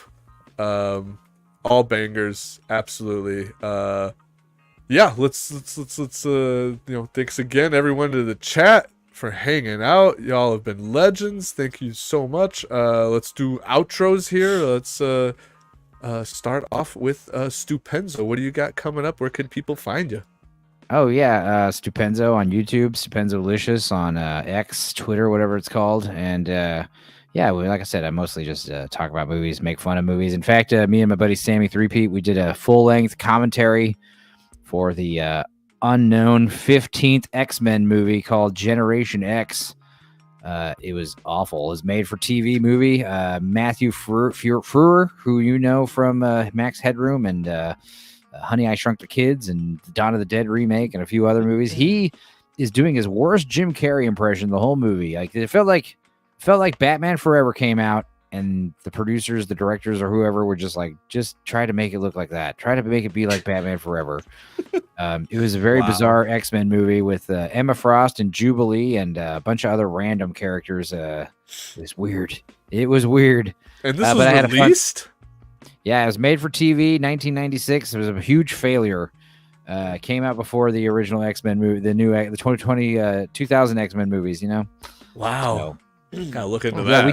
we did a big 10 and a half hour X-Men ranking movie stream on Sunday, and that was the unspoken 15th movie that we nobody knows about except me and a few others. So yeah, watch Wow. that if you want to see what it's like to watch a movie with me. Basically. But yeah, other than that, yeah, I mean, I live stream occasionally on Sundays and maybe Mondays or Tuesdays, whenever. But we just do kind of like, weekly roundup panels and do mystery science theater style, I don't know, reactions to movies. It's fun. Right on. I like watching crappy movies with my friends. You know, nobody wants to watch a crappy movie by themselves. That is true. And what better way to do it than with friends? Laugh laughing. together. Not like book club where I force everyone to go home, watch by yourselves, Do homework. do homework, and then come back together. I like that. I like that format of watching and all that. I'm too paranoid to put any clip from anything to. Well, I'll send you guys the Discord links. I'll follow you guys on Twitter, and you guys can maybe we'll watch stuff on my channel. I'll take the risk. I've become an editing and copyright expert in the past year and a half since I started doing this channel. Right on. Nice. Good stuff. Yeah, I'd love to do that. That'd be awesome. Hell yeah. Hell yeah. Well, I got your links to your channels are in the description. So anyone who's watching this now or in the future, definitely go check out Stupenzo.